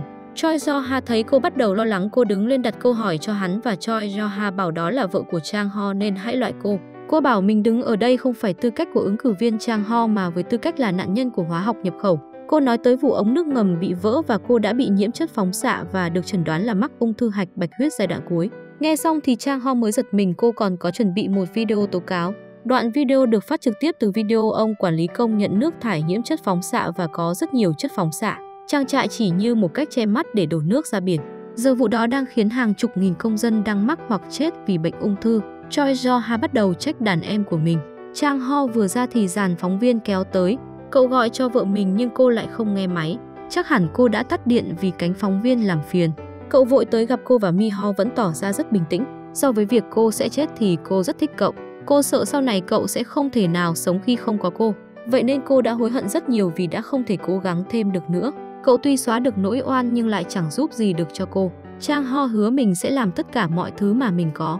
Giờ người dân ủng hộ rất nhiều chuyện Choi Jo-ha từ chức. Họ muốn điều tra vụ hóa học nhập khẩu, chỉ cần xuống xe là bọn họ bắt đầu bâu lại. Choi Jo-ha cũng phải tới phòng lấy lời khai. Anh ta thắc mắc sau gương một chiều kia là ai. Hắn muốn họ thử và chứng minh bằng năng lực của mình. Ngày mai mặt trời sẽ mọc lại và Choi Jo-ha khẳng định lúc đó mình sẽ trở thành thị trưởng. Anh sẽ cởi bỏ được hết oan ức. Chang Ho muốn Ji-hun tra khảo Joo-hee để tìm con trai của ông Kang. Muốn bắt ép bọn chúng thì họ phải tạo ra một cái bẫy mới. Jo-hee được Chang Ho gọi lại và hỏi về chủ tịch Kang bị chôn, cậu còn tưởng là ông ấy bị hỏa thiêu. Mai Ji-hun sẽ đào mộ khám nghiệm tử thi và chứng minh đây là một vụ giết người. Cậu nghe nói chủ tịch Kang có một người con trai và Ji-hun nhận được sự đồng ý của người đó. Nếu Choi Jo-ha biết chuyện này thì anh ta sẽ sống chết ngăn cản bằng được. Jo-hae vẫn rất tỉnh và bảo cậu đừng nghi ngờ chồng mình nữa và cô nhận đây là lỗi của mình. Cô về nói với người lái xe vụ này và sẽ báo cáo lại với thị trưởng. Vì đang tiến hành điều tra nên họ không còn cách nào khác. Anh ta liền liên hệ tới trưởng phòng tra và báo cáo lại. Dù qua 72 giờ thẩm tra thì bên công tố vẫn không đưa ra được cáo trạng của ứng viên Choi Jo-ha. Hôm sau anh ta bảo mình sẽ điều tra kỹ càng vụ hóa học nhập khẩu và giám đốc tiền nhiệm. Tòa án đối với Choi Jo-ha sau khi kết thúc cuộc bầu cử sắp diễn ra vào 2 ngày tới. Tỷ lệ phiếu của Choi Jo-ha vẫn rất cao. Nơi bỏ phiếu được bắt đầu và hai bên đang rất sát nút nhau. Chang Ho cần hơn 7.800 phiếu nữa thì việc thắng cử mới thuộc về tay cậu. Nghe xong cả team của Choi Jo-ha tràn ngập hò reo. Bên Chang Ho thì tiếc nuối sau khi Choi Jo-ha được chốt làm thị trưởng. Mọi người ai thì cũng thất vọng, cả Mi Ho đã mua đồ để ăn mừng giờ nó thành đồ để an ủi rồi. Cô thì vẫn rất yêu đời và cũng ly với mọi người. Nếu Choi Jo-ha mà bị kết án thì sẽ không bị cắt chức, đột nhiên có một cái hộp được gửi tới. Không ai dám mở sợ có bom nên Mi Ho mạnh dạn lấy nó mở ra. Bên trong một tờ giấy ghi người gửi là Joo-hee. Trong đó có điện thoại mà Choi Jo-ha dùng. Đó sẽ là một chứng cứ quan trọng trước tòa. Họ không biết đây có phải là thật không vì không đời nào cô lại gửi cho họ cái này. Cha Hon nhìn qua thì khẳng định đó là của Choi Jo-ha. Choi Jo-ha bắt đầu phát biểu trước toàn dân sau chiến thắng của mình. Nhờ có sự thông thái và nhờ lòng dũng cảm của mọi người mà anh ta mới có thể đắc cử làm thị trưởng. Anh ta hứa sẽ làm lại thật cẩn thận và sẽ đền đáp sự tin tưởng của mọi người bằng kết quả. Họ gọi lại cho Joo-hee và họ cần bằng chứng kia là chiếc điện thoại của Choi Jo-ha. Cô đồng ý mình sẽ làm chứng. Choi Jo-ha thì vẫn không biết gì tận hưởng trong niềm vui chiến thắng. Mi Ho mới chỉ uống một lon bia mà đã bị say. Chang Ho định rời đi nhưng cô níu cậu lại và muốn cậu ở đây. Cô đã suy nghĩ ra cái kết của mình và muốn nắm tay cậu rồi đi vào giấc ngủ. Bố nhỏ đem thuốc giải rượu tới. Chang Ho ra gặp ông ấy và ông cũng biết rơi nước mắt vì hoàn cảnh trớ trêu của con mình. Tới phiên tòa được bắt đầu và Mi Ho uống lại thuốc ức chế nhưng họ lo là Joo-hee vẫn chưa tới. Choi Jo-ha hỏi về chiếc máy kia là máy của mình và anh ta yêu cầu bằng chứng chứng minh điều đó. Công tố viên bảo mình có nhân chứng chứng minh chiếc điện thoại kia là của Choi Jo-ha. Họ yêu cầu được hoãn xét xử. Tae-man đột nhiên công nhận chiếc điện thoại đó là do mình từng dùng. Ban đầu chủ tịch Kang từng dùng nó nhưng sau khi ông ấy qua đời thì Tae-man đã tiếp nhận. Ông ấy bảo ngày cuối mình dùng là ngày 16, sau đó ông đọc số điện thoại của một người lên và khẳng định chủ nhân của nó đang ngồi trong phiên tòa này. Ông ta gọi vào đó là số của Choi Jo-ha. Choi Jo-ha giờ nằm ngoài vùng vì không ai tự dùng điện thoại gọi cho chính bản thân. Không những vậy, Tae-man còn nhớ các dòng tin nhắn trong đó. Nếu cần thì ông ta sẽ nói trước ở đây. Thực ra lúc Joo-hee lấy máy thì đã bị ghi lại. Choi Jo-ha và trưởng phòng tra bắt đầu lên kế hoạch. Phiên tòa được tạm nghỉ và Chang Ho thực sự không biết nên làm gì khi hết bài. Joo-hee hiện giờ đang bị trói lại ở trong một căn phòng trắng cách âm. Bác sĩ tới cầm kim tiêm là thuốc độc. Joo-hee gắng vùng vẫy trong vô vọng. Choi Jo-ha được tòa tuyên bố được trắng án vì không đủ bằng chứng. Có người tới báo họ không thấy Joo-hee đâu. Chang Ho cũng đoán hẳn đã có chuyện gì đó xảy ra ở đây. Mi Ho hỏi Choi Jo-ha cô ấy đang ở đâu và cô cảnh cáo nếu Joo-hee mà mất tích thì cô sẽ không để yên cho bọn họ. Mi Ho gục ngã và lúc tỉnh dậy thì cô đã thấy mình ở trong viện cùng Chang Ho. Cô bảo mình thấy mệt quá và rất muốn ngủ. Cậu bảo nhỏ cứ ngủ đi và mai họ sẽ nói chuyện tiếp. Sau đó cô đi vào giấc ngủ cùng với trái tim ngừng đập. Cậu đã rất hạnh phúc trong thời gian cô ở bên. Choi Jo-ha tập lặn và anh ta từ từ nổi lên thì thấy Chang Ho. Cậu bảo mình tới vì mình đã tiếp quản nhà máy này. Chang Ho giờ là chủ của nó. Giờ cậu mới tiết lộ cho Choi Jo-ha mình là Big Mouse. Nghe xong thì hắn mới đứng hình đôi chút. Nhưng anh ta thì vẫn không sợ cậu lắm cho dù cậu có là Big Mouse. Cậu chửi hắn một trận và hai bên bắt đầu lời qua tiếng lại. Chang Ho hỏi anh ta có từng nghĩ tới nỗi đau của những người mà anh ta giết không. Đột nhiên Choi Jo-ha hộc ra máu, anh ta lúc này mới ngước nhìn Chang Ho. Có vẻ như hắn vừa mới bơi trong chính thứ nước phóng xạ của mình tạo ra. Pháp luật tạo ra là sợ người ta giết hại lẫn nhau và luật pháp được tạo ra để cứu người. Giờ hắn không cần, đó chính là sai lầm của Choi Jo-ha. Cái kết thì Joo-hee đã được cứu và cô đã vạch trần sự thật. Chân tay của Choi Jo-ha đã dính phạt 10 năm tù quản thúc. Một lượng tiền lớn cũng được Chang Ho phân phát ra ngoài gửi các tổ chức cứu hộ và trẻ mồ côi. Chang Ho đã cho mọi người hạnh phúc nhưng không ai cho lại cậu ngoại trừ Mi Ho. Bộ phim đến đây là hết rồi. Các bạn hãy để lại ý kiến cá nhân của mình ở dưới phần bình luận nhé. Xin chào và hẹn gặp lại các bạn ở video sau nhé. Tập hôm nay đến đây là hết mất rồi. Cảm ơn các bạn đã theo dõi. Còn giờ thì xin chào và hẹn gặp lại.